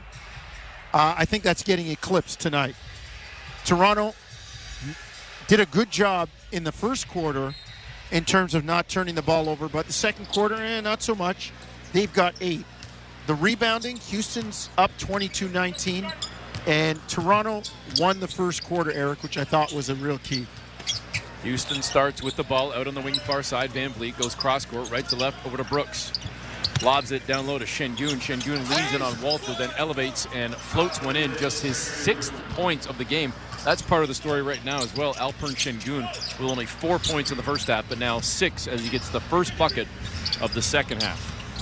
Walter out to Mobo, far wing. Mobo with a free ball, no good. Down low, Grady was trying to get there, but Brooks knocked him out of the way. Here come the Rockets. Van Vliet gives it up to Smith. Şengün trying to battle with Mobo down low. They get it over to Şengün over on the right block. Backing down, now passing back out to Brooks. Far wing, free ball is good. And Houston pulls within 1. And Darko takes a timeout 54 seconds into the second half. Yeah, well, guys didn't come out ready to play. It shouldn't be on the coach to call a timeout to remind them what to do. You're 54 seconds out of the locker room. Well, we'll step aside for the break. Even though we don't feel like we need one, we got to pay the bills. On Toronto Raptors basketball, brought to you by Tangerine Bank on the Sportsnet Radio Network, streaming on the Sportsnet app and at sportsnet.ca. Hey, Raptor fans, what would you rather have? More money or more vacation? Whichever you pick, it's a win-win. Just like hitting the 50-50 jackpot. When you buy tickets to the MLSE Foundation Lottery, you support kids and youth in communities across Ontario. Last season, over $1 million in jackpot prizes were won. That means more money and more vacation. Talk about a true win-win? Visit 5050raps.com for your tickets today. Buy gifts with MasterCard Click to Pay faster than your family can unwrap them. Get 4% CT money when you use your Triangle MasterCard on qualifying purchases at Canadian Tire, Sport Check, and Marks. Conditions apply to collecting CT money. Visit triangle.com for details. Calling all food businesses and bulk shoppers. Wholesale Club has opened a brand new store in Brampton at 85 Steeles Avenue West. Become a business member and earn 8% back in PC Optimum points when you spend $1,000 or more throughout opening month. That's double the points back on your cumulative spend to January 12th. Visions Electronics' legendary Boxing Day sale is here. You'll find incredible Boxing Day deals store-wide with savings up to 85%. TVs, home audio, appliances and headphones, car audio to car starters, laptops, and more. And we'll beat any advertised price in Canada guaranteed. Plus, you'll save even more when you pick up in-store. Visions Electronics' legendary Boxing Day sale is here. See all the deals at visions.ca. This is Toronto Raptors basketball on Sportsnet 590, The Fan. Back at Scotiabank Arena, Eric Smith, Paul Jones with you. 57-56. Raptors leading the Rockets less than a minute into the third quarter. The Raptors had a 16-point lead in the first half. Houston chopped it down to 3. The Raptors built it back up to 10, went into the break leading by 6. It's now down to 1. So they have not relinquished the lead, Jonesy, but it's right on the edge. Yeah. You know that Houston is too good a team to not make a run or make this thing close at some point. Out of the timeout, Raptors with the ball. Walter's got it out on the wing far side. Now goes over to Barnes on the near side. Scotty still scoreless tonight, 0 for 6. And now we've got a foul on Jacoby Walter on an illegal screen. Offensive foul, wipes out the possession. And Houston will inbound from the near side. Wow. Now Kelly Olynyk's going to check into the ball game for the Raptors. And Jonathan Mobo is going to sit down. And on this possession, Houston will have a chance to grab the lead. They did have a brief lead early in the ball game by 4. It was 7-3, and it's been all Toronto since then until this Houston comeback here early third quarter.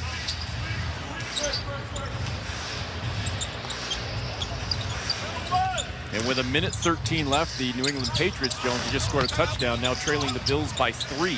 And I'm sure we're going to see an onside kick in a second as Houston misses the shot, keeps the possession alive, and a fresh 14.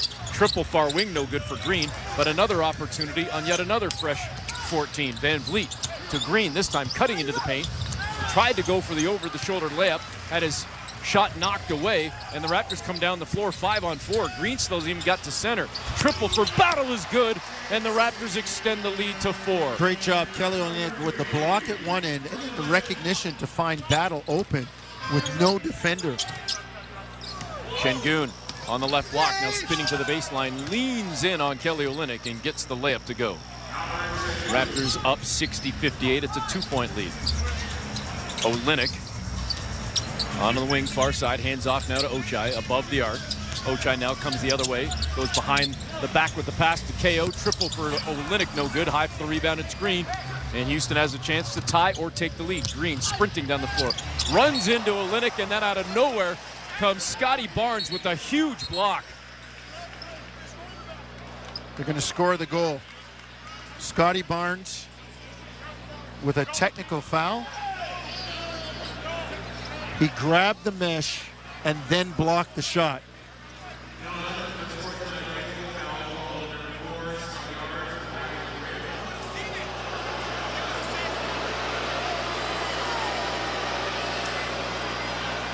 Now, I don't think that it was a purposeful, hang onto the mesh and use his leverage and swing toward the ball to block the shot.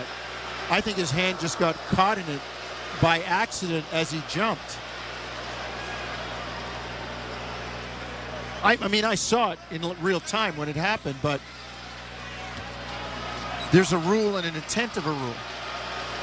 And the intent of the rule is not to have somebody jump, hold onto the mesh, use it like a swinging rope, get closer to the offensive player and then block the shot. I didn't think Scotty was doing that. But then again, I'm sitting here. And the technical free throw was made by Green, and now Houston has indeed come all the way back from down 16 to take a 1-point lead. Darko in the ear of Josh Tiven right now did not like the call, and he's letting Tiven know about it. Olynyk open on the near side. Sidestep, 3-ball. Oh, he just completely ate up Şengün on that footwork and buries the 3. Well, that's something that you see Şengün do with that slow shot fake. Şengün trying to drive on the far side, cut off by Olynyk on the baseline, going at it again, runs into Olynyk, loses the ball, out of bounds, and Olynyk doing his job. Yeah, Kelly's the right guy to play Şengün. He's got the same mind in terms of the craftiness and thinking about it. Olynyk up top to Barnes. Over on the far side to Battle. Raptors leading 63-61. Olynyk on the perimeter. Bounces a pass down low to Ochai. Went up and under, missed the shot. An easy one right under the rim, and Ochai couldn't come up with it. Great pass. 63-61, Raptors by 2. Green at the near elbow now, walking his way through the lane with a couple of quick footsteps. Missed the shot, wanted to call, didn't get it. Battle down the other way, blocked by Şengün. Picked up by Smith, ahead to Brooks. A flurry of activity one end to the other as Brooks gets by Barnes. Went for the layup, fouled, and he's going to go to the free throw line. I'm surprised Battle didn't go a little bit stronger at Şengün. You can't just lay that up. You've got to try to take it for a dunk on a guy that size. So now Dylan Brooks goes to the free throw line. He's got 12 points in the ball game, a perfect 4 of 4 from the stripe, and he knocks down the first one to make it 5 of 5. Raptors leading 63-62 as now Battle comes out of the ball game. Jamal Shed checks in.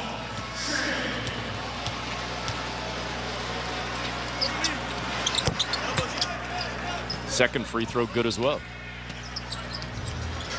We're tied at 63. Shed on the logo, over to Grady Dick, near side. Grady comes around an Olynyk screen, gets to the free throw line just above it, missed the jumper, it went halfway down and popped out. Houston with the rebound, and now a chance for them to grab the lead.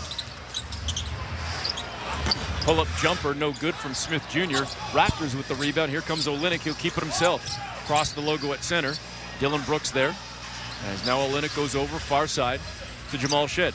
Shed brings it back toward the near side, gives it up to Grady. Over the shoulder, back to Shed on the far wing. Steps into a 3-ball. Jamal Shed buries it, and Toronto takes a 3-point lead. Shed's done a really nice job. 9 points. 4 rebounds, a couple of assists off the bench. 4 or 5, not taking bad shots, really running the team well. 66-63, make it 65 for Houston as Dylan Brooks just drove and laid it in. And now Van Vliet just stole the pass, the entry pass intended for Abaji, and Houston with a chance to grab the lead. I just gave Shed the love and a lazy bounce pass. And now Şengün leans in on Olynyk. They say play on, even though Kelly goes sliding backwards through the saloon doors. Wow. How is that a play on? You got to be kidding me. Houston leading by 1 as Barnes now misses the 3 ball from the wing near side. Van Vliet to Şengün. Şengün far corner to Green.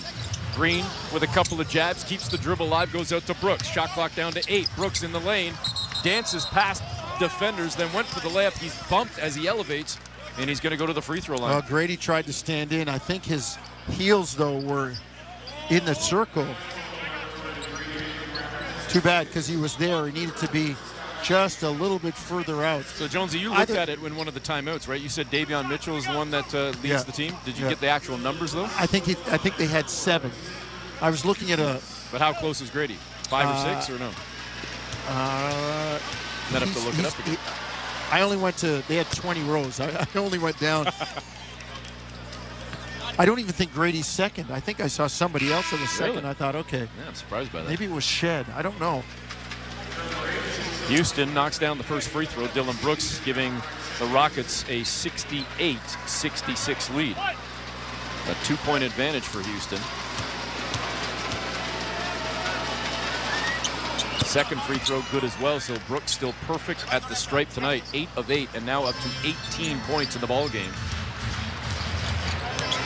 And Houston leads by 3. Their largest lead of the game was 4.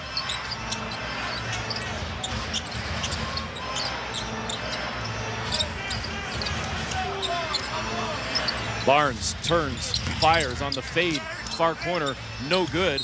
Houston battling for the rebound, couldn't come up with it. It goes out of bounds on the baseline.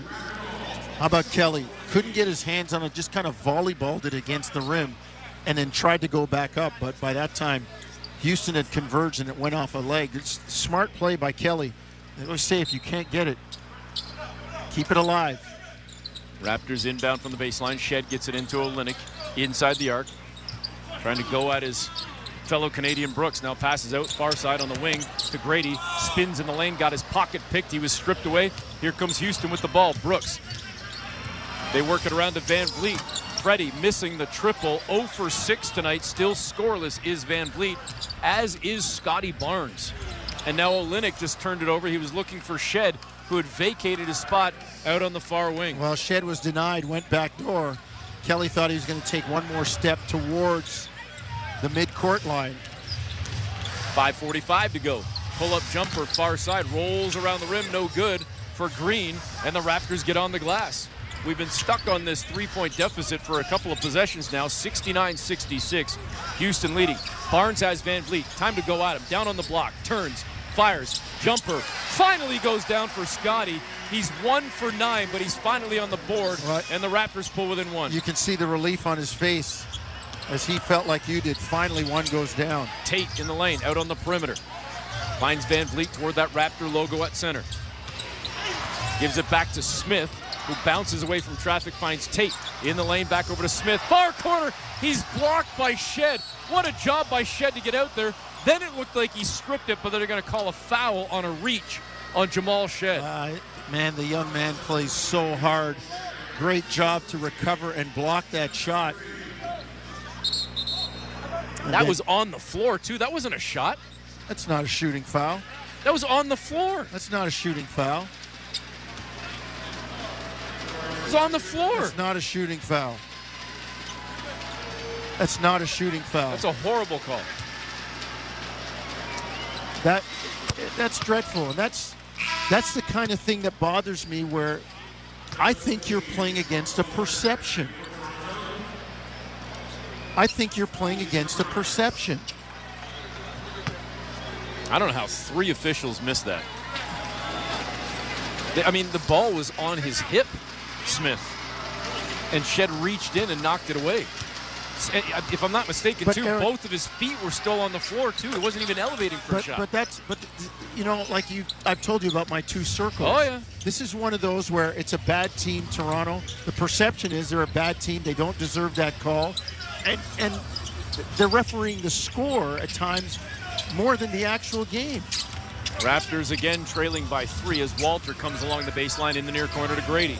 Grady tried to fire a pass into the paint to Olynyk, and he had his pass deflected away by Tate, and another turnover by the Raptors. Right, the Şengün lowering his shoulder, and then, you know, the grab of the mesh. All of these things, these little things add up.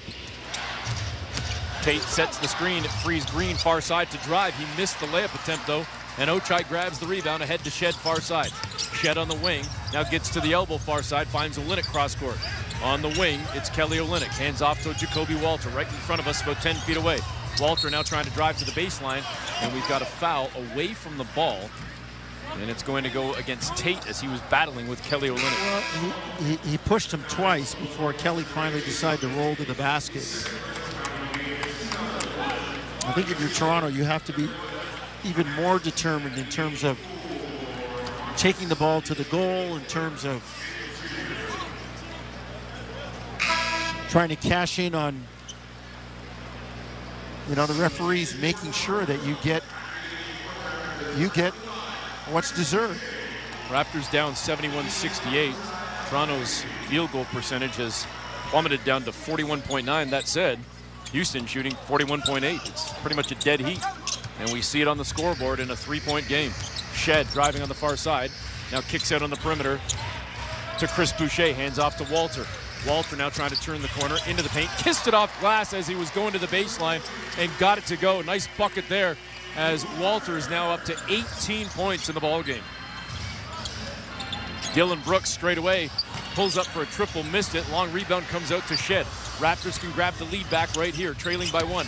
Shed got a step on Tate. What a play! And he goes up and under the tin for the reverse layup. Well, it's a change of speed there by Jamal, as the kids call it the hesitation. A little higher dribble, didn't put his hand under it, then changed speeds. Green driving near side, switches hands, right to left, scoops it in, gets the bucket, and we've got a technical foul after the layup going against Green. So he briefly gives the Rockets a 1-point lead, but we're going to walk the length of the floor and have the Raptors shoot a free throw. Try and tie it and then bring it back. Not sure what... I think he's complaining that he didn't get a foul call. Well, he's been complaining pretty much every time he scores. Grady Dick at the stripe knocks down the free throw to tie it at 73. I mean, Grady's got cause for that too. He's had the ball raked from him a couple times, no foul call. I mean, I guess at this point, as I always say, you can't look for a call to try and bail you out. You're just going to have to keep taking it in there and play through it. 3:17 to go third quarter. Boucher in the near corner comes along the baseline and flushes it down on a two-hand cram to give Toronto the lead. Really nice job by Chris Boucher. You look down at his line. It's not what it usually is. I know he's taken 4 threes, but he's not just heaving them up there. And he's also got 4 assists, so that takes you inside his thinking in terms of his playmaking. 3:13 to go in the third. The Raptors leading 75-73 on Toronto Raptors basketball, brought to you by Tangerine Bank on the Sportsnet Radio Network, streaming on the Sportsnet app and at sportsnet.ca. Breaking story from Alpine News Network. Firefighter Finn McHose, that's a nickname, right? Needed help contending with a blaze of debt. He called Alpine Credits and a superhero was sent his way. Summoning water, she extinguished the fire and consolidated his debt into one low monthly payment. His floors may be wet, but his debt is under control. Own your home? Need a loan? Alpine Credits can help. Alpine Credits, where homeowners get approved. Fisker license 12616. The Subaru winter has arrived. The crisp air and negative temperatures mean one thing: camping. Emerge from your icy tent and bask in 4 to 6 hours of sunlight. Enjoy the unmistakable smell of campfire through the glacial wind pummeling your face. Relax by the water, taking in the soothing sounds of thick ice cracking and popping. Get out there in winter like it's summer with standard symmetrical full-time all-wheel drive and advanced safety systems. Your holiday bonus awaits. Visit your local Subaru dealer for details. Great goal! Let's go to Dave at the bench. Oh, what a shot, Gord. Last time we spoke, you had been really tired. Not anymore. Yeah, snoring all night. Losing sleep ruins your game. Problem snoring? Suffer from sleep apnea? Invest in yourself. Call Dr. Paulette Pillersdorf. She'll use her laser to help treat your snoring and oral appliance like a sports mouth guard for your sleep apnea. Your partner will thank you. Thanks, Gord. Book your appointment with Dr. Paulette Pillersdorf. Call 647-243-2006. This is Toronto Raptors basketball on Sportsnet 590, The Fan. Back at Scotiabank Arena, Eric Smith, Paul Jones with you. 3:13 to go in the third quarter with the Raptors leading 75-73. Jonesy, an entertaining ball game this evening between Toronto and Houston as we go back and forth here in the third. Yeah, the Raptors had the lead, let it get away, but give Houston credit. They're a good team. 18-9. And the Raptors doing this, Fred VanVleet yet to score.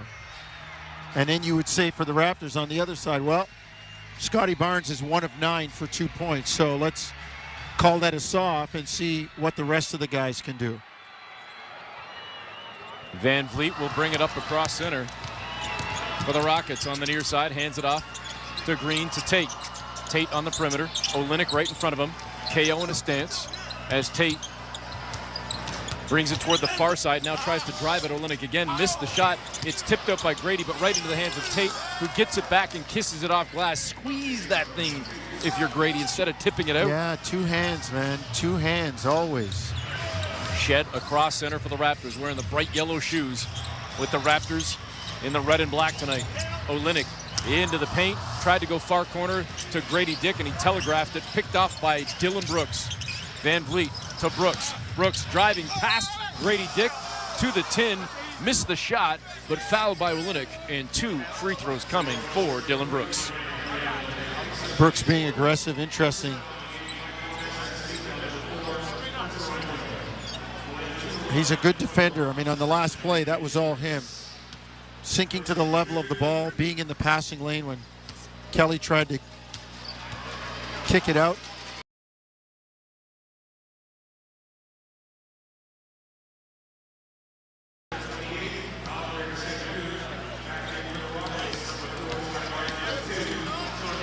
Grady Dick checking out of the ball game. Dick 3 of 7, 9 points, 5 assists in the ball game. Raptors led tonight by the 18 points from Jacoby Walter. Again, had the first 14 of the game for the Raptors. As the second free throw goes down for Brooks, he's now got 20 in his return to the GTA. Dylan Brooks and his Rockets leading the Raptors by 2, 77-75. Shed on the perimeter. On the near side, now inside the arc, got down toward the baseline. Tough pass to Mobo, who made a great catch, but then he botched the finish as he blew the layup, and here come the Rockets the other way with a 2-point lead. Brooks to VanVleet, well above the arc near side, goes to Brooks up top. His pass deflected by Barnes, picked up by Shed. Raptors force the turnover. Shed to Boucher. 3 ball from Chris, goes down, and the Raptors now lead by 1. Great job by Chris, being a little bit more selective today, mixing in more of his playmaking. Şengün gives it up to Shepard. Shepard out to VanVleet, near side on the wing.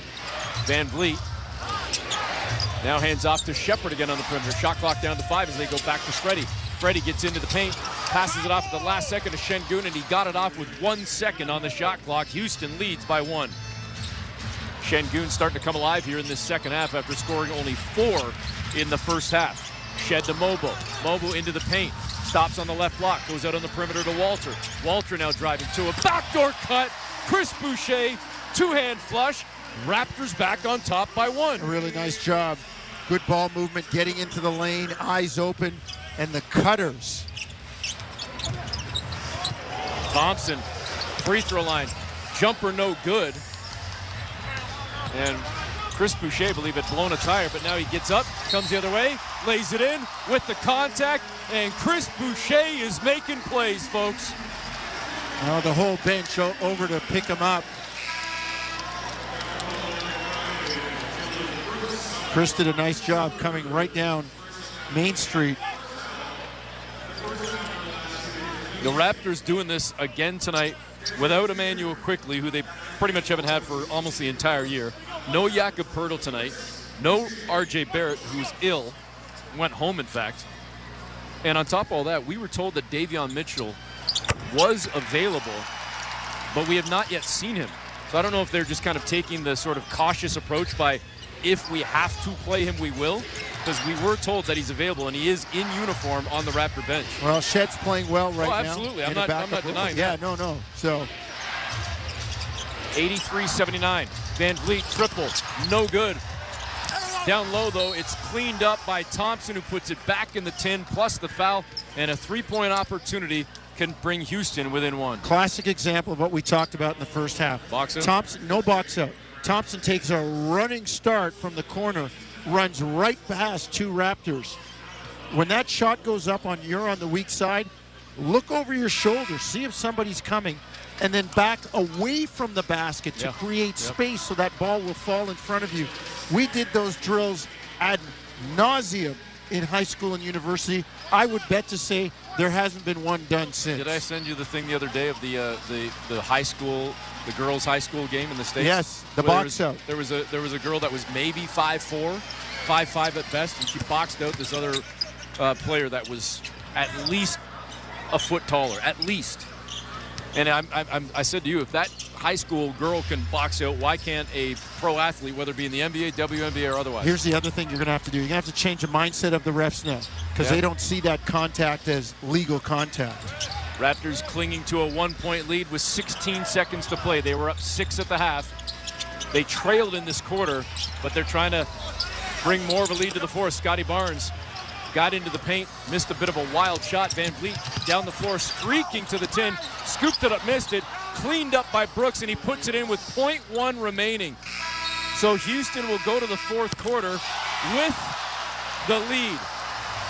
A heave at the buzzer over a defender from the other side of half, about a 48-footer, goes off glass and in, but it will not count.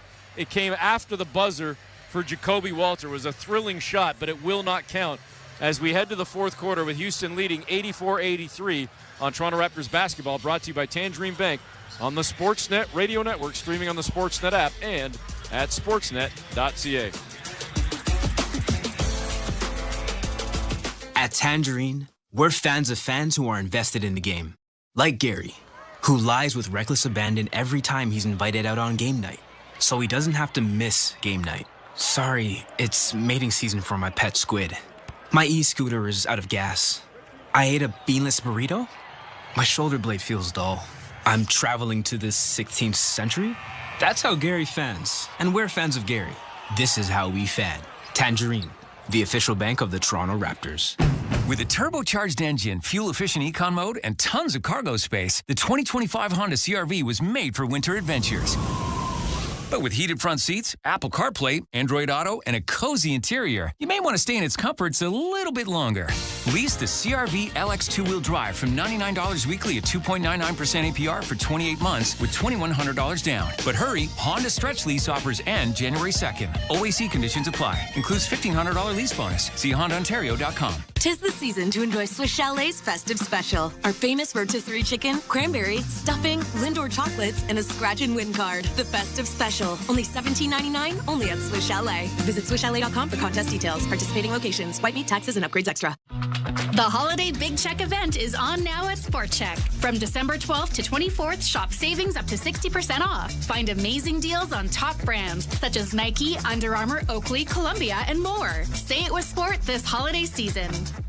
This is Toronto Raptors basketball on Sportsnet 590, The Fan. Back at Scotiabank Arena, Eric Smith, Paul Jones with you. Heading into the fourth quarter, the Raptors trail by one. It's 84-83. Toronto shooting 46%. The Rockets at 43. The Raptors with 32 field goals made. Houston with 28. Raptors have made 6 more triples, but 21 of 26 at the free throw line. For the Houston Rockets, the Raptors 6 of 7. There it is. Houston has made triple the amount of attempts the Raptors have. But again, look at it. Like, you're telling me that with the way this game's been played, the Raptors haven't been as aggressive. They haven't been. Well, they've been whistled for twice the amount of fouls. Well, there you but go. The fourth quarter just started with a whistle against Houston and Jacoby Walter going to the free throw line. But there you go. Again, I go back to this perception. Oh, yeah. I go back to the perception. Well, Toronto, in terms of fouls per game, Toronto is near the bottom of the league. I'll give you the number.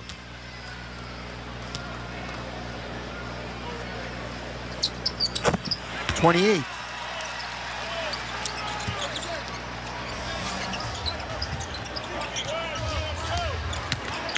Do they foul that much, or are they just being whistled more? 25 seconds into the fourth quarter. 1 of 2 at the stripe for Walter. It's tied the game at 84. First touch now in this final frame for Houston. Thompson goes far corner to Şengün. Good look at a 3-ball. Dances around the rim a couple of times, no good, but flying in to tip it back in was Cam Whitmore. Houston leads by 2. Scotty Barnes out on the far wing. 1 for 10 in the ballgame, only 2 points. Finds Walter in the paint. Backdoor cut. Chris Boucher, but this time denied at the rim by Şengün. Picked up by Thompson. Trying to find Tate. Lost the ball. Tipped out by Shed. Ahead to Walter. To Chris Boucher, who hadn't even got back to the free throw line. And Boucher ties it at 86. And there wasn't a foul He was there? fouled. Yeah, he was hit in the face. I mean, we got fans standing up courtside looking for a foul, too. Tied at 86. A minute 15 gone by in the final frame. Şengün straight away. Above the arc. Got a step on Mobo, got into the lane. Now he finds a backdoor cut to Thompson, who missed it. Şengün's tip no good, second tip no good, and Mobo comes away with the ball. Lots of activity around the rim. Here comes Scotty Barnes, pull up, far wing, no. Left it short. Scotty tonight, 1 of 11. Thompson, around a screen by Şengün, goes cross court, far side, to Tate, to Smith, back to Tate. Shot clock at 9 as Tate backs up. Now trying to drive on the far side. Got by Mobo, met by Boucher, got a piece of it, but cleaned up down low by Smith, who puts it back in the tin. Well, somebody's got to help. Chris comes over, leaves his man, gets the block. Somebody's got to double back. Here comes Shed, driving off glass and in, but they're going to wipe out the bucket. And they're going to say Chris Boucher, with a shove in the back, pushed Tate to the floor. Tate slipped. I don't disagree. He slipped. He fell. Well, the Raptors don't have a challenge to try and say otherwise.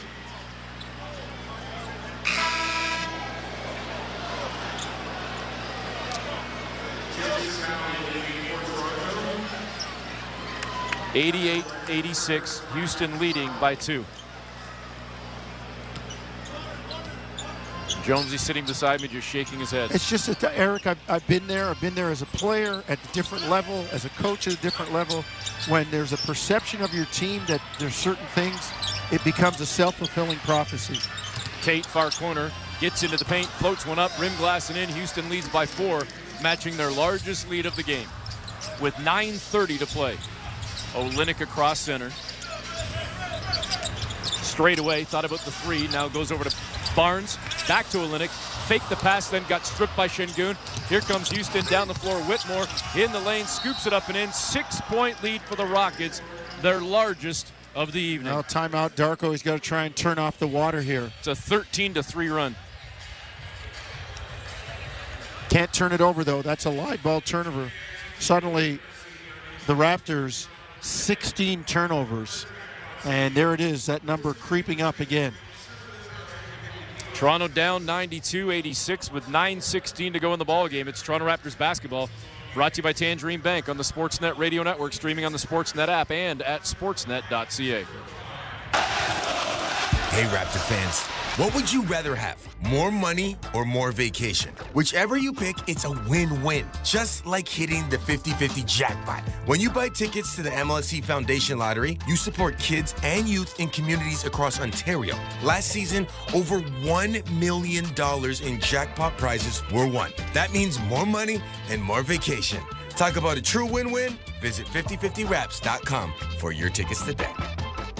Discover more value this holiday at Loblaws. From now until December 24th, get cap-off rib roast for only $8.88 a pound. And get 400 grams of select Black Diamond cheese bars for only $4.88. Shop in-store or online today. Conditions apply. See flyer for details. Feeling off your game? Game Day Men's Health helps optimize your health with services such as testosterone replacement therapy, ED treatment, medical weight loss, and more. Set up your free testosterone test and consultation at GameDayOntario.com. The Nissan Winter Ready event was so successful that Hyde Park Nissan, Willowdale Nissan, and Newmarket Nissan are putting Boxing Day incentives in effect now. Incredible savings on Nissan's complete lineup, combined with no-hassle trade evaluations, make this holiday the time to give yourself the gift of a shiny new Nissan that won't require your finances go on a diet in January. Once again, it's Hyde Park, Willowdale, or Newmarket for Nissan. This is Toronto Raptors basketball on Sportsnet 590. The Fan. Scotiabank Arena, Eric Smith, Paul Jones with you. Fourth quarter with 9:16 to play. Houston has its largest lead of the game at 6. 92-86 is the score. Jonesy, the big man's coming in just a couple of days. You got all the shopping done? Nope. No? Have you started? I've started. I Okay. just still have stuff to be completed. I don't know if did you get your wish list in there, JR? All right, make sure you get it to Jonesy. JR's got a pretty good gift that we know about. We can't reveal it because, certain ears might be listening, but he's got a pretty good gift for some special folks. We'll see. We'll see if it comes to fruition on an even higher level. Scotty Barnes out of the timeout with the ball. Up to Walter. Good look at a three ball. Busted. Jacoby's been dialed in tonight. His 5th triple of the game. He's got 22. Well, and that's a career high for him. You need some stops now. Raptors trailing by 3. Still a ton of time. We're only 3 minutes and 10 seconds into this final frame. Smith in the lane. Met by Olynyk. Got the block. Loose ball, though. Battle had it. It was knocked away by Tate, but the Raptors get it back. Barnes ahead to Boucher in the lane. And he ended up turning it over. He was looking for Walter in the near corner, picked off by Whitmore down the floor. Great job by Battle just to get big in the lane, and Whitmore ends up turning it over himself. Whitmore out of control there. He made like the Benny Hill music. Yeah, he made a great play at one end, but got to look after the ball. 3-point game, 8 minutes. That's a key possession.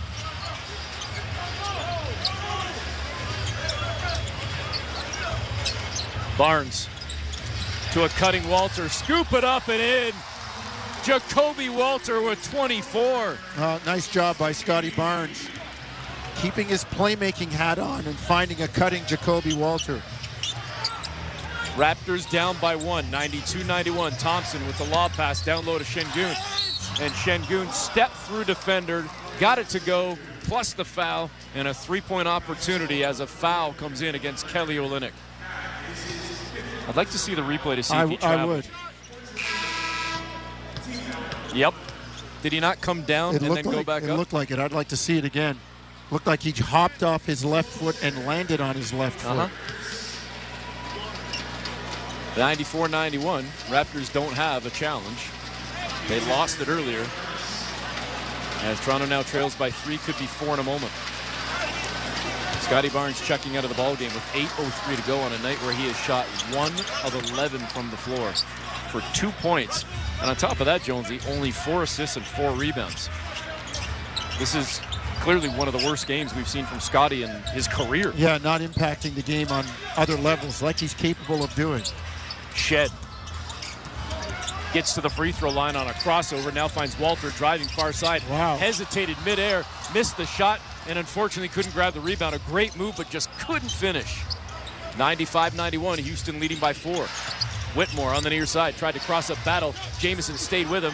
got big down low, stays with him on a tip, but Whitmore got it to go as he followed his own shot. 97-91. 6-point lead for Houston. 7:19 to go in the ball game. Sidestep, 3-ball. Olynyk goes up and over the rim, but it's cleaned up by Battle. Battle in traffic goes out on the perimeter to Olynyk, picked up by Şengün. It's a 3-on-2 the other way. Şengün, look out! Up high and down low on the flush on a one-hand alley-oop. It's Whitmore to push the lead to 8 for the Rockets.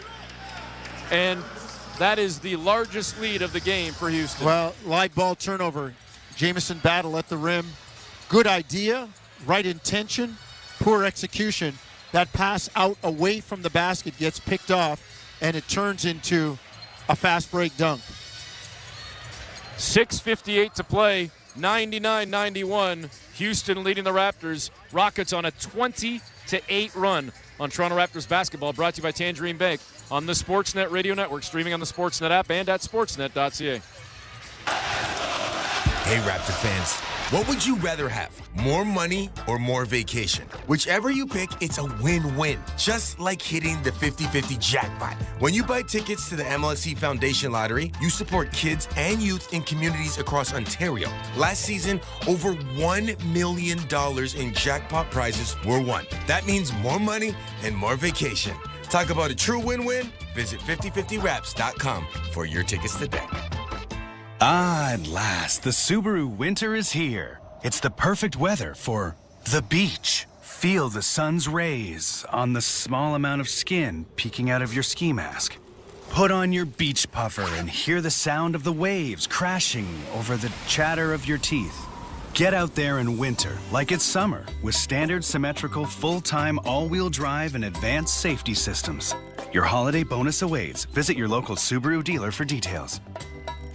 Ontario is building up our nursing workforce. Since 2018, nearly 100,000 new nurses have registered to work in Ontario. Last year, we added a record of over 18,000 new nurses with another 30,000 nursing students in school. We're investing millions in new programs that pay for nurses' education and breaking down barriers so they can get to work sooner. Learn more at ontario.ca/yourhealth. Paid for by the Government of Ontario. This is Toronto Raptors basketball on Sportsnet 590, The Fan. Back at Scotiabank Arena. Eric Smith, Paul Jones with you. 6:58 to play in the ball game. The Raptors now down by 8. It's 99-91. Well, I just talked to a minor official, Eric, who knows the rule book as well as anybody else, and said they're not calling that hop on the same foot as a travel anymore. They're saying that that's the start of the pickup, the gather, when the foot hits. And then if you hop and land on the same foot, it's okay. Well, listen, the official that you spoke with knows more about the rule book than I do, but that is a definite advantage. A bizarre interpretation of the rules, the way it should be called versus the way it is being called. To your point, that's a massive advantage. Shed 3-ball, far wing, no good. Rebound to Houston, and Toronto could be down double figures in a moment. This game has been turned on its head by the Rockets in this final frame. They started mounting the comeback in the third, and they've kept the foot down here in the fourth quarter. As I said, going to break, Houston is in the midst of a 20-8 run. Wide open look for Dylan Brooks. Missed it. The Raptors dodged that bullet. Barnes with the rebound, back on the floor. Playing without the goggles as he's been doing for most of this game. Just lost the handle. Got it back, though. Finds Grady in the near corner. Out on the wing to Shed. Up top to a wide open Ochai. 3-ball, no good. And it's Şengün with the rebound down low. As we tick towards the halfway point of this quarter now. Under 6 minutes to go. Şengün up top. Barnes in front of him. Scotty with a hand in the face, literally. Şengün drives on Barnes and lays it in. That was too easy. Well, Scotty gave him the step and didn't challenge at the rim. Grady trying to find Jamal Shed, deflected by Dylan Brooks. Quick hands there from Brooks. As the Raptors will now inbound from the near side, just in front of us to our right. Toronto down by 10 with 5:54 to go. Fred VanVleet checking back into the ballgame. Thompson sits down. Freddie's still scoreless tonight, but it doesn't matter with his Rockets leading 101-91. Make it 94 as Jacoby Walter just buried a triple. He's up to 27 points. Well, nice find and a good kind of brush screen by Scotty. Şengün to Smith. Leans in and got the layup to go with the left-hand finish. Jabari Smith Jr. with the bucket. He's got 11 in the ball game. 1 rebound shy of the double-double. And the Raptors just turned it over. VanVleet to Smith. Lays it up and in. I don't like the body language on the Raptors right now. It's almost as if their spirit's been broken. Yep. 105-94. Raptors now down 11. A 27-point swing in this ball game, as the Raptors did have a 16-point lead in the first half. Jacoby Walter, 3-ball, no good. Scotty Barnes tracks down the rebound, though, and sends it over far sideline to Grady. Grady out on the wing near side to Shed. Shed got down toward the baseline, cut off by Brooks, gives it to Walter. Back down low to Scotty Barnes on the block, turns, fires over VanVleet, missed it. Got his own tip, missed that tip, but got a second one and put it in the tin. Scotty's got to dig in here. If you're the leader of this team, down 9, 4.5, you're not having a great game. You got to find some way to will your team to get closer. VanVleet stops his dribble on the perimeter, goes over to Dylan Brooks on the near side, and a moving screen on Jabari Smith Jr. And we're going to wipe out the Houston possession, give it to Toronto. We're going the other way on the 18th Houston miscue. 105-96 with 4:19 to go. Jalen Green checks back into the ballgame for the Rockets. So it's starters on the floor for Houston. And for the Raptors, it's 4/5 of the starting lineup with Jamal Shed out there. Mobo on the bench. Shed to Grady. Grady now driving on the far side. Got down toward the baseline, got hit in the face, lost the handle, but it's off Houston out of bounds. So to stay with the Raptors, and Grady right now just checking the chicklets. I'm sensing his frustration. He's playing hard, and they just keep...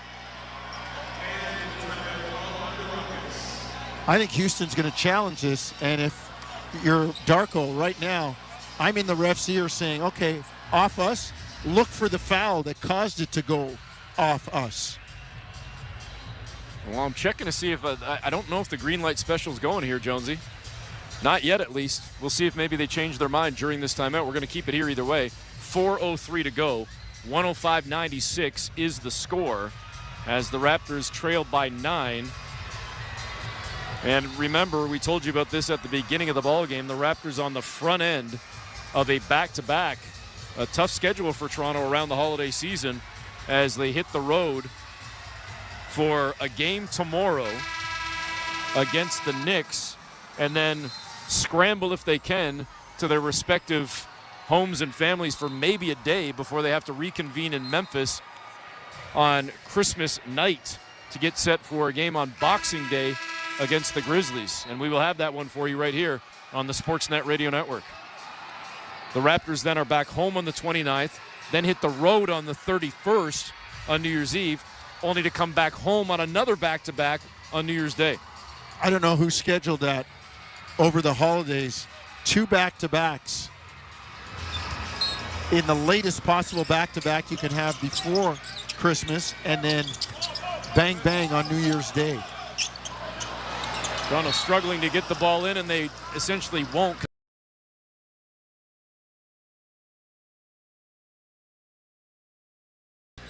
On the far sideline, and Toronto turns it over for a 20th time in this game. Houston with 18 turnovers, the Raptors with 20, but a key one right there, as Toronto could have cut the lead down to 7, maybe 6. Instead, they trailed by 9. Houston could go up double figures again. Green out to Smith, over to VanVleet. VanVleet into the paint, tried to go backdoor to Thompson, deflected, knocked away by Barnes. It'll stay with the Rockets with 5 on the shot clock.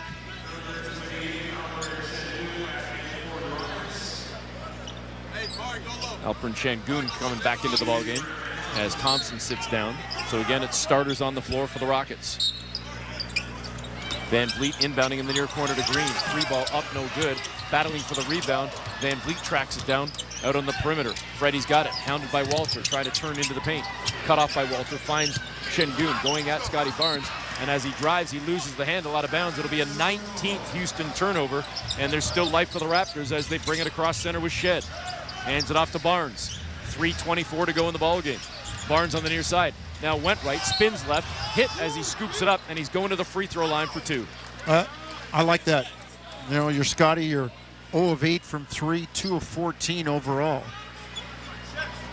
Get the ball into the paint. Get to the line. Stop the clock. First appearance at the free throw line. Again, we've chronicled that. Raptors 7 of 9 from the line. Houston 22 of 27. Like it's all feeding into a nasty cycle right now. Supposedly the Raptors foul more, which gives the other team more free throws, and that means you're not getting free throws at the other end because you're fouling them more than they're fouling you. Free throws, 1 of 2 for Scotty. Raptors trail by 8, 3:17 to go in the ballgame, 105-97. Van Vliet across center, and he calls for time. And Houston wants to chat about things. Again, we will keep it here. You want a quick NFL scoreboard, Jonesy? Your Bills are good, right? Bills won 27-24. Panthers won in overtime, beating the Cardinals 36-30, and that eliminates Arizona from the postseason. Bengals keep their playoff hopes alive with a 24-6 win over your Brownies. Arizona was playing for their season in Carolina. James Conner did get hurt and missed the last, at least half of the fourth quarter. The Lions continue to roar. 13 wins on the season, 13-2 as they beat the Bears 34-17. The Rams go into New York and beat the Jets 19-9. The Rams now 9-6. They've been ripping off wins ever since Cooper Kupp and Puka Nacua came back. Eagles lose to the Commanders as Washington scores with like 5 seconds left. They win 36-33. Falcons behind Michael Penix win 34-7 over the Giants. The little Giants. Yeah. Colts take care of the Titans 38-30. Vikings beat the Seahawks 27-24. Again, that's the same score. No, actually the Bills score was 24-21. I apologize. Bills winning by 3 either way. Raiders beat the Jags 19-14. So that impacts the first overall pick with the Giants losing and the Raiders winning. And the Dolphins beat the Niners as San Fran drops to 6-9. Dolphins win 29-17. The late game kicking off at about 5 minutes. Buccaneers and Cowboys. Jabari Smith Jr. driving, fouled by Scotty Barnes, and you can just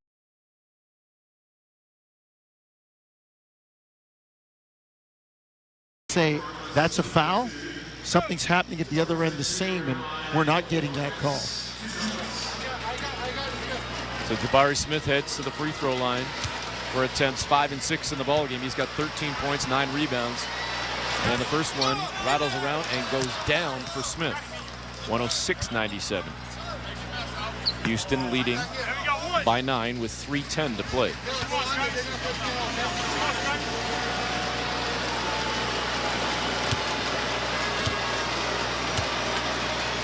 Smith dips, fires on the second free throw. It's clean.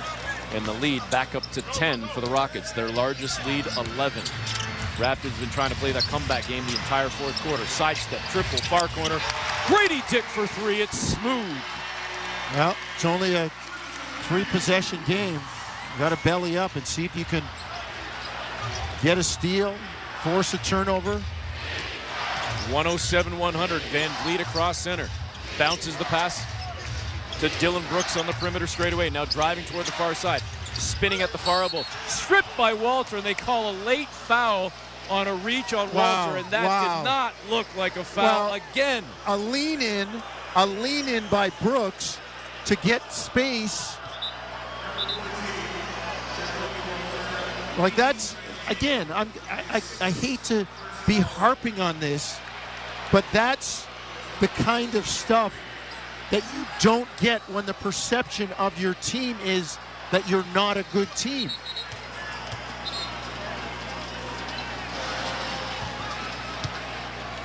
(107-100) as Dylan Brooks goes to the free throw line, and that foul on Walter, his 6th, and the rookie checks out with a career high and game high 27 points, and the crowd here appreciating the efforts of the youngster.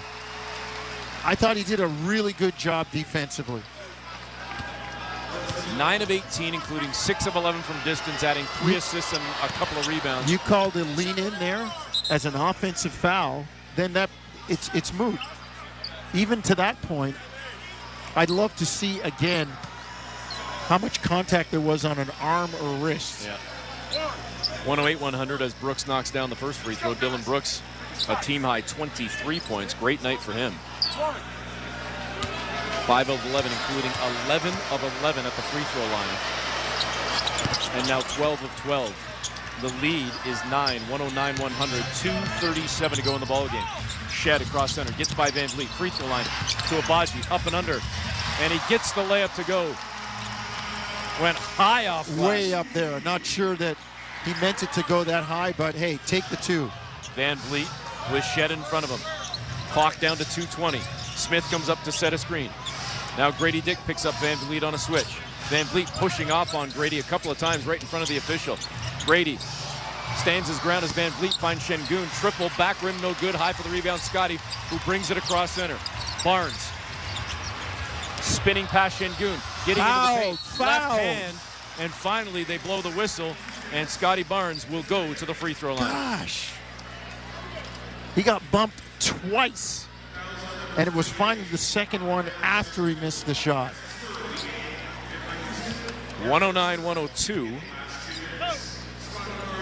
as the Raptors see Barnes go to the free throw line. He's 1 of 2 tonight. First one up, no good, left it short. Scotty has had a rough night, folks. 1 of 3 at the free throw line, 2 of 14 from the floor, including 0 of 8 from distance.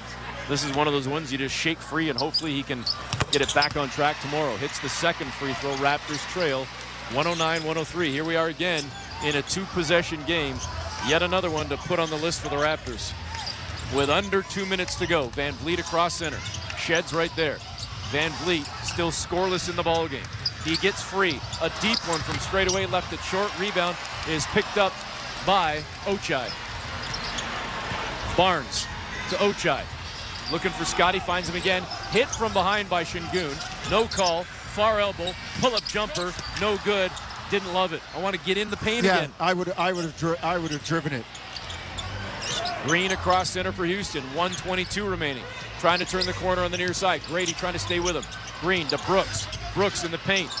Stops, drops, and delivers. He's got 26, pushing the lead to 8. Far wing, far sideline. Grady Dick to Jamison, battle for 3.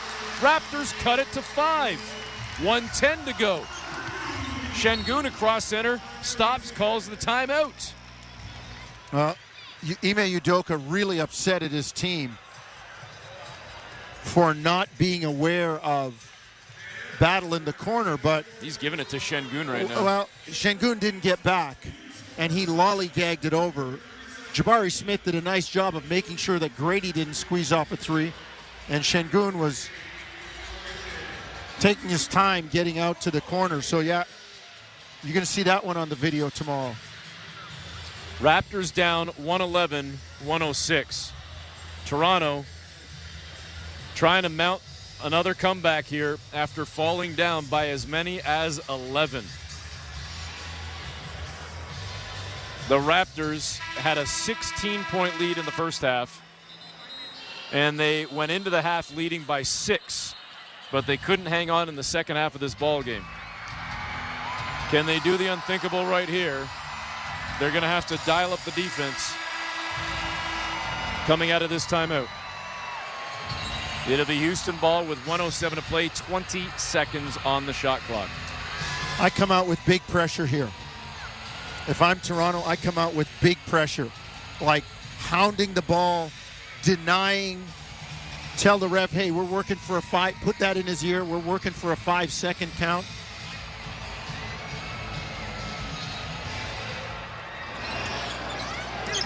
Far sideline, Houston inbounds, and they use the backcourt. Van Vliet now brings it across the center stripe. Shot clock down to 12. Game clock down to 56 seconds. Van Vliet crosses up Grady, gets into lane, scoops it up and in. His first bucket of the game. 1 for 10, and it's a huge one to extend the lead to 7. Grady along the baseline. Reverse layup is good. Ends up on his back. No call on an and one. Houston quickly inbounds. Raptors got to pick up pressure. Yeah, they got to be careful, though, not to get a bad matchup. Green. Over to Van Vliet to Dylan Brooks. Raptors didn't get the steal, so now they're going to play this out with the shot clock now down to 5. Game clock's only at 29, though. Raptors running out of time, and Green just got called for a travel. That'll help. Raptors down 5 with 27.6 seconds to play. I love the fact that they picked up what I meant by a bad matchup. The last play by Van Vliet, he got the switch on Grady and took him. He's not taking Jamal Shed the same way like that. Toronto inbounding, Shed across center. Shed bounces it down low to Ochai, wide open for a dunk. Raptors down 3. 22.7 seconds to play. Houston inbounding. Brooks gets by Barnes. Brooks down Main Street, rifles a pass to Thompson, and it goes through his hands. The Raptors get the ball, and they take their last timeout. They've got a chance to draw one up and maybe get a 3 to tie the game. Yeah. I guess it's a good time to use it. But philosophically, it all depends on where you stand. Do you bring it up, get it inside, take a quick 2, maybe get fouled, get a couple free throws, try to get another stop, or get a steal? But I'm going for the 3. I don't know about you. I mean, if you're drawing a play up now, yeah, you have a chance to draw something up that will yield the 3. But if you don't, and they run you off the line, you end up taking 2. I mean, I would take the 2 rather than a bad 3, that like off the third option 3.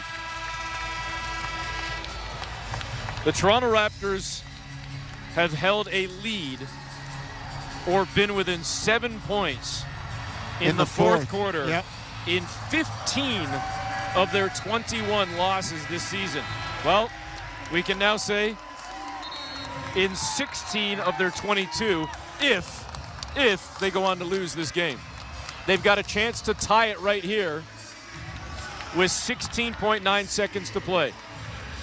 Now, Jonesy, here's the other thing. If you're Houston, would you consider fouling Toronto to not allow them to get off a game-tying lead? Yeah, definitely. If a guy catches it and he's away from the basket and you're Houston.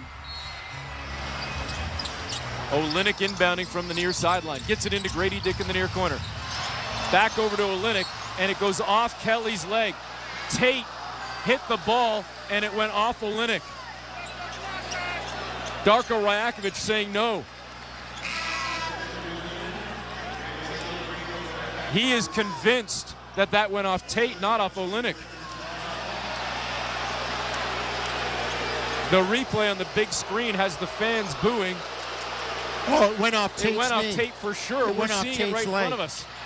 Houston inbounding. Shed went for the steal and picks up the foul on Green. See, that's where, Why to me, isn't that a play that the official can look at? That's where, to me, the table here should be able to take a quick look at that, say, hold it, everybody step back. And then Jamal Shed comes up limping. That was 100% off Tate's leg. Brooks inbounds to Van Vliet, back to Brooks. 10 seconds left in the game. And the Raptors take the foul on Brooks in the backcourt. I feel you, Darko. He's walking up the sideline with his arms crossed with a pained expression.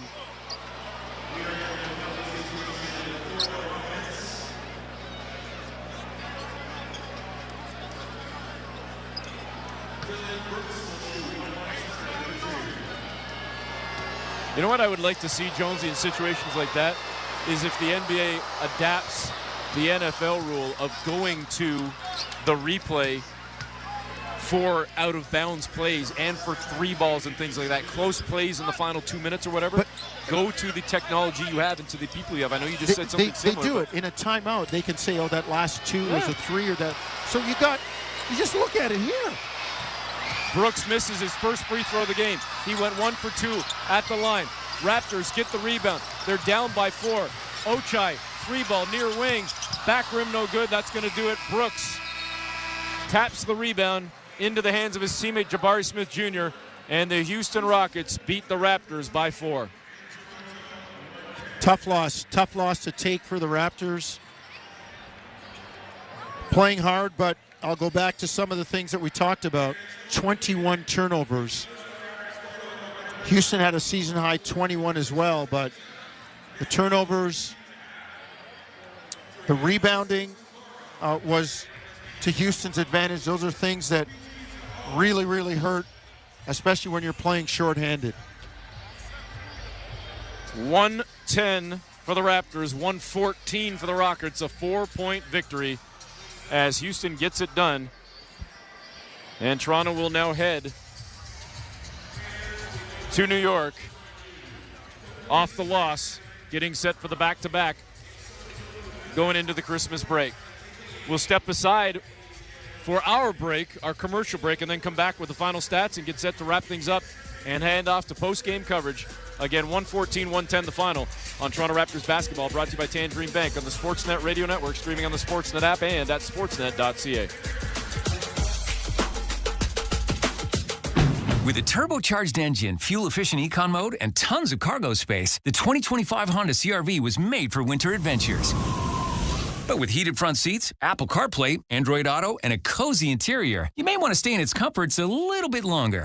Lease the CR-V LX two-wheel drive from $99 weekly at 2.99% APR for 28 months with $2,100 down. But hurry, Honda Stretch Lease offers end January 2nd. OAC conditions apply. Includes $1,500 lease bonus. See HondaOntario.com. The final countdown is on, and Mark's is here for your last-minute gifts and stocking stuffers. Come in and find great deals on sweaters, sleepwear, slippers, gift sets, and more. The clock is ticking, so visit your local Mark's store today.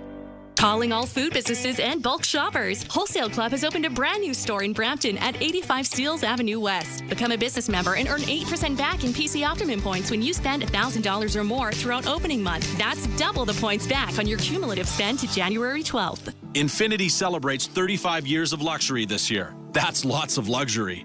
You can celebrate with them at Oakville Infiniti. If you're in the market for a luxury midsize SUV, the 2025 Infiniti QX60 is here. We have it in our showroom. Lease it for just $359 semi-monthly for 36 months with $39.95 down. It's elegant, it's spacious, it seats 7 very comfortably, and you can drive it home today. Experience luxury at oakvilleinfiniti.com, where your experience matters. The holidays just got brighter with an exclusive redtag.ca offer.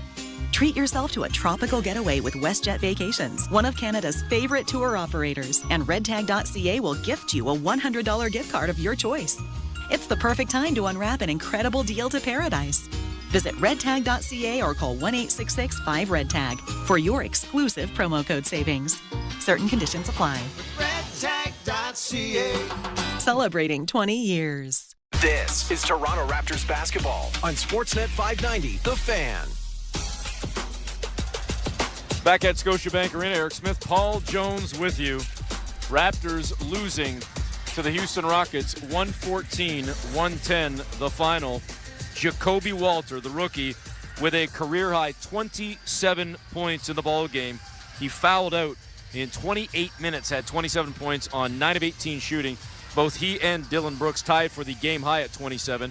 But we'll stick with the Raptors for a second. 15 for Ochai Agbaji off the bench. Chris Boucher had 15 as well. Jamal Shed with the double-double, 11 points, 10 assists, adding 6 rebounds as well. Scotty Barnes with an off night tonight, big time. 2 of 15, including 0 of 8 from distance. Only 6 points for Barnes. Did have 10 rebounds and 4 assists. The Raptors as a team shoot 46%. Jonesy, on a night where Toronto had 2 more total field goals made, shot a higher field goal percentage, had 10, count them, 10 more triples.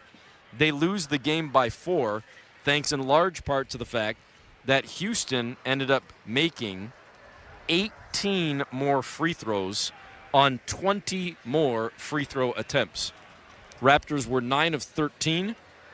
Toronto, on the other side, Houston, 27 of 33. That's a huge free throw discrepancy.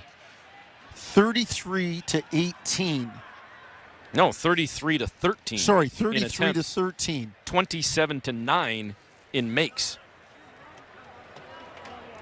Like, you had 10 more triples, 2 more total field goals, shot a higher percentage from the floor and from the perimeter and lose the game by 4. Well, that's that I talk about that perception of your team. Well, they foul more than anybody else. Well, then the other team's going to get more free. It's just difficult, Eric, difficult. And I know people are hearing me, crying what they think is sour grapes, but it's a reality. It's a reality. I mentioned Brooks with the 27. We'll give you a couple other numbers on the Houston side of things. Jalen Green finished with 22 on 9 of 20 shooting, 15 for Jabari Smith Jr. Double-double for Alperen Şengün with 17 points, 10 rebounds added, 5 assists, 2 blocks, 3 steals. And Fred VanVleet, in his return to Toronto, was 1 for 10 until the final minute of the game. He was 0 for 9 and scoreless, but did score a bucket late, finished with 2 points in the game, did have 8 rebounds, 5 assists. And again, more importantly for his Rockets team, the Houston Rockets win. Only one of 5 teams in the Western Conference with a winning record on the road. They're now 8-5 away from home, 19-9 overall.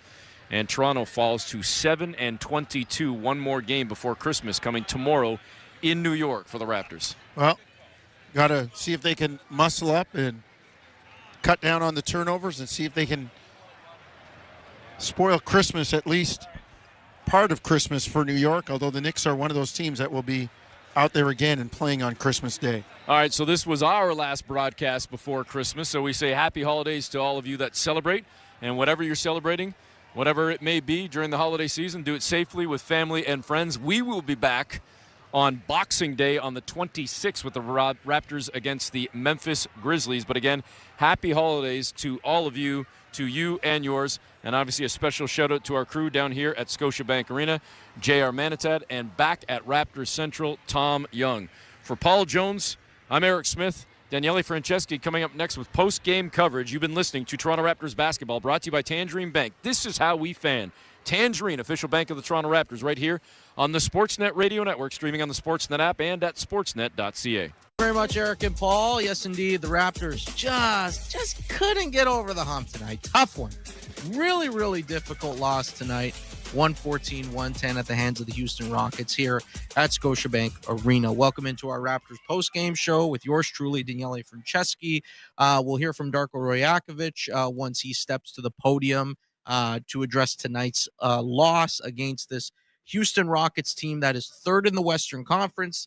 And as you heard the guys mention as well, one of only a handful of teams with a winning record on the road in the NBA this season. Make no bones about it. It's a good Houston team, veteran team, good mixture of veteran and young talent. You saw Dylan Brooks come up with some big shots and timely plays as he tends to do. He just seems like that's the kind of guy he is.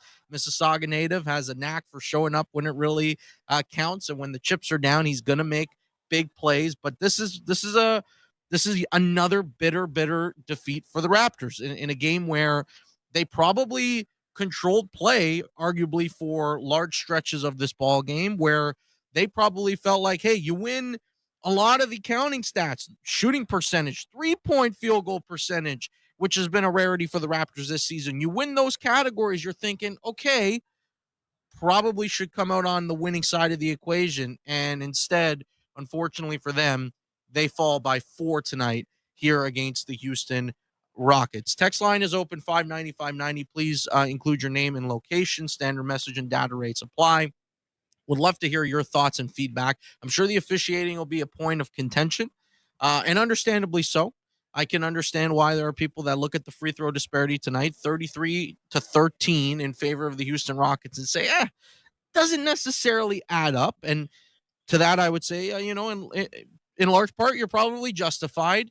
Now, I will admittedly hand up as a neutral observer sitting here atop Scotiabank Arena in the 600-level media gondola, looking down on the floor, watching this game unfold. Did I think it was the worst officiated game I've seen? Did I think it was egregious in terms of the foul disparity? Personally, not really. Now, there were instances where you're just kind of like scratching your head. That is bound to happen over the course of a 48-minute basketball game. I mean, any given night you flip on an NBA game, a college game, what have you, there are going to be questions about the officiating, and that's very natural, very organic. So comes with the territory.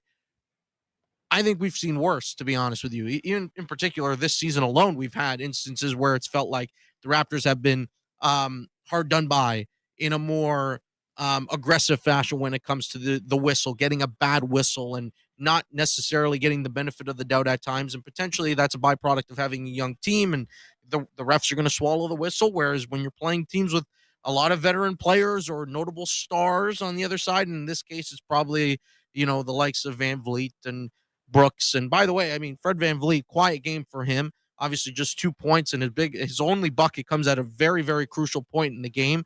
But yeah, certainly those guys are going to get the benefit of the whistle. Brooks went to the line 14 times tonight, had 14 free throw attempts, that's 7 trips. He was very much living at the charity stripe. I don't think it was as egregious as the foul disparity would lend itself to believe. But I will say on the officiating front, one thing, and I know Eric and Paul addressed this as we were coming down the stretch of the fourth quarter, that play where the Raptors get it back down to a one-possession game. It's 113-110. Darko uses his final timeout. They go back to the huddle, draw something up, say, okay, here we go. Let's go execute. Let's either, depending on what, again, philosophically, how they wanted to approach it. Are you playing for a quick 2? Are you hunting the 3 to tie the game? In today's NBA economy, I can assure you that more likely than not, they were probably playing for 3 in that situation. Just the nature of the game in 2024, soon to be 2025. But regardless, 2 things. One, Kelly Olynyk, I'm sorry, that turnover can't happen. That turnover can't happen. Also, something to be said about, do you want Kelly Olynyk to have the ball in his hands in that spot to initiate whatever you're doing? Again, that is also, there's a time and place for that discussion. But number one, you shouldn't have been in that position to begin with. The turnover, whether it was a turnover or not, don't put yourself in that position. Secondly, when it comes to the actual officiating aspect of it, the fact that the ball goes out of bounds in what was, and again, you could take a couple different looks at the replay and say, pretty definitively, the ball went out of bounds off of Jae'Sean Tate. It looked pretty clear and definitive that it should have remained Raptors basketball. Why is it that seemingly there are so many instances throughout the course of a 48-minute game, a 2.5-hour event and spectacle that is an NBA game, where we stop the flow of play to go walk over to the monitors, to go stand at the scorer's table, to review something, to review whatever play it might be. But in the most crucial aspect of the game, the most crucial moment, they couldn't have bothered to go and spend 30 seconds to go look at the replay monitor. And I'm pretty sure, hey, I can stand corrected. I might be wrong on this, but as far as I understand, especially within the last 2 minutes of the game, when it comes to out of bounds plays, they have the discretion to go and look at it. They can go to the replay monitor at the scorer's table and say, hey, let's take a peek at that, right? That is at the discretion of the officials. And for a league that is certainly concerned about, let's get it right, evidently there are tons of reviews every game. To not have a review in that particular moment, that's where I did feel like, yeah, you know what? The officiating failed the Raptors from that particular standpoint tonight as it pertains to that. Pat from Brantford writes in, I always hear Cooper Flagg is the prize for not being very good this year. Is he really a generational player? Pat, I appreciate the text. Depends who you ask, my friend, because I think there are plenty of other really, really good, compelling young freshmen atop of this upcoming draft class, and there'll be a time and place for more discussion as it relates to that because, this is a really, really talented crop of young freshmen. There's no doubt about it. The Rutgers kids, Ace Bailey and Dylan Harper are both electric. I'm really starting to like Derek Queen out of Maryland. My God, he looks like a heck of a player. A Montverde product. Boy, does Montverde churn out just a ton of really, really high-end NBA caliber prospects, him being the latest of that crop, and also even Liam McNeely, who's playing for UConn. But yeah, to answer your question, Pat, Cooper Flagg, consensus number 1 pick, very, very high ceiling, a lot to potentially look forward to for whichever team ends up with him. And for good reason, he's in that position. He really is that good, and we'll see. We'll see where things end up. All right, let's hear from Darko Rajakovic, who just finished meeting with the media, and we'll hear his thoughts on the loss tonight as his Raptors fall 114-110, suffering their 7th straight loss. Here is Darko Rajakovic.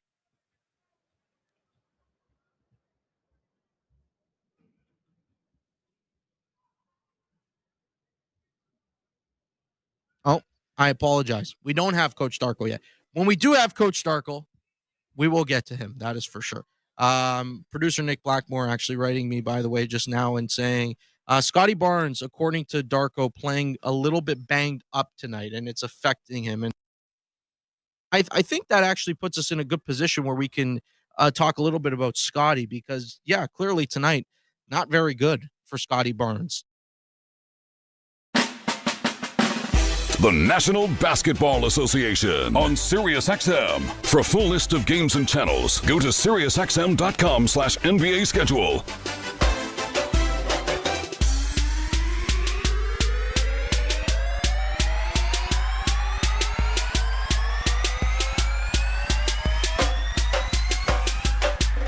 XM228 and Internet 819, 49ers on Sirius 160, XM383 and Internet 827. 4:25 p.m., Las Vegas Raiders face the Jacksonville Jaguars. Raiders on Sirius 162, XM227 and Internet 816, Jaguars on Sirius 139, XM382 and Internet 814.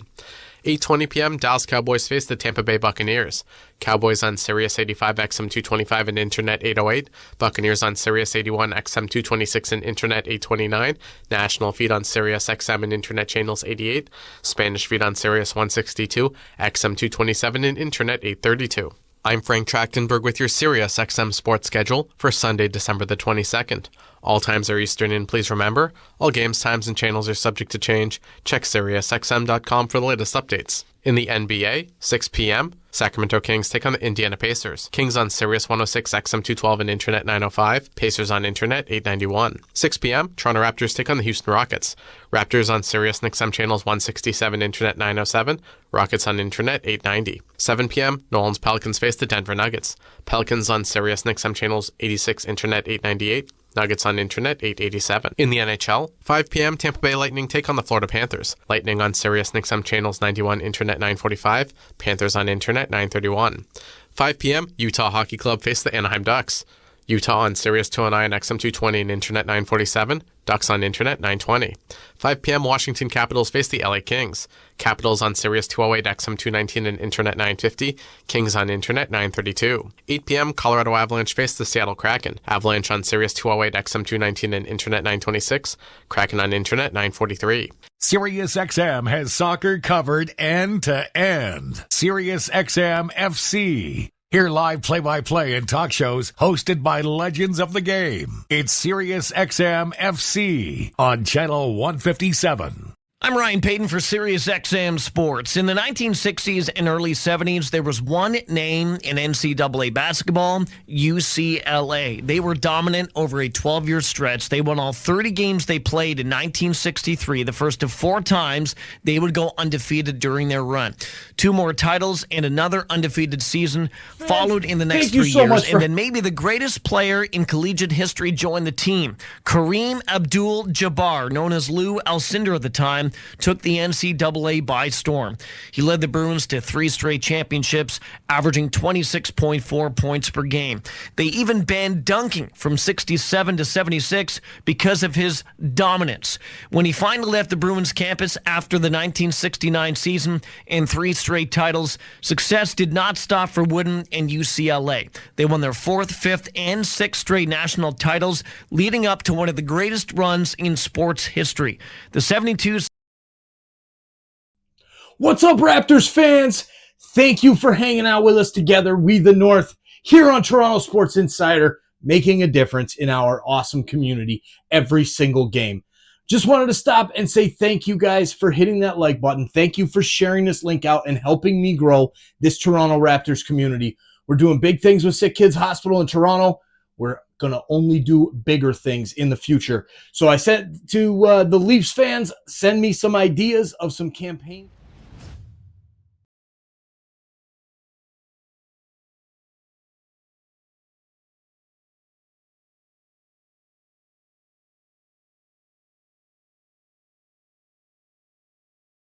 Goldberg with your Sirius XM sports schedule for Sunday, December the 22nd.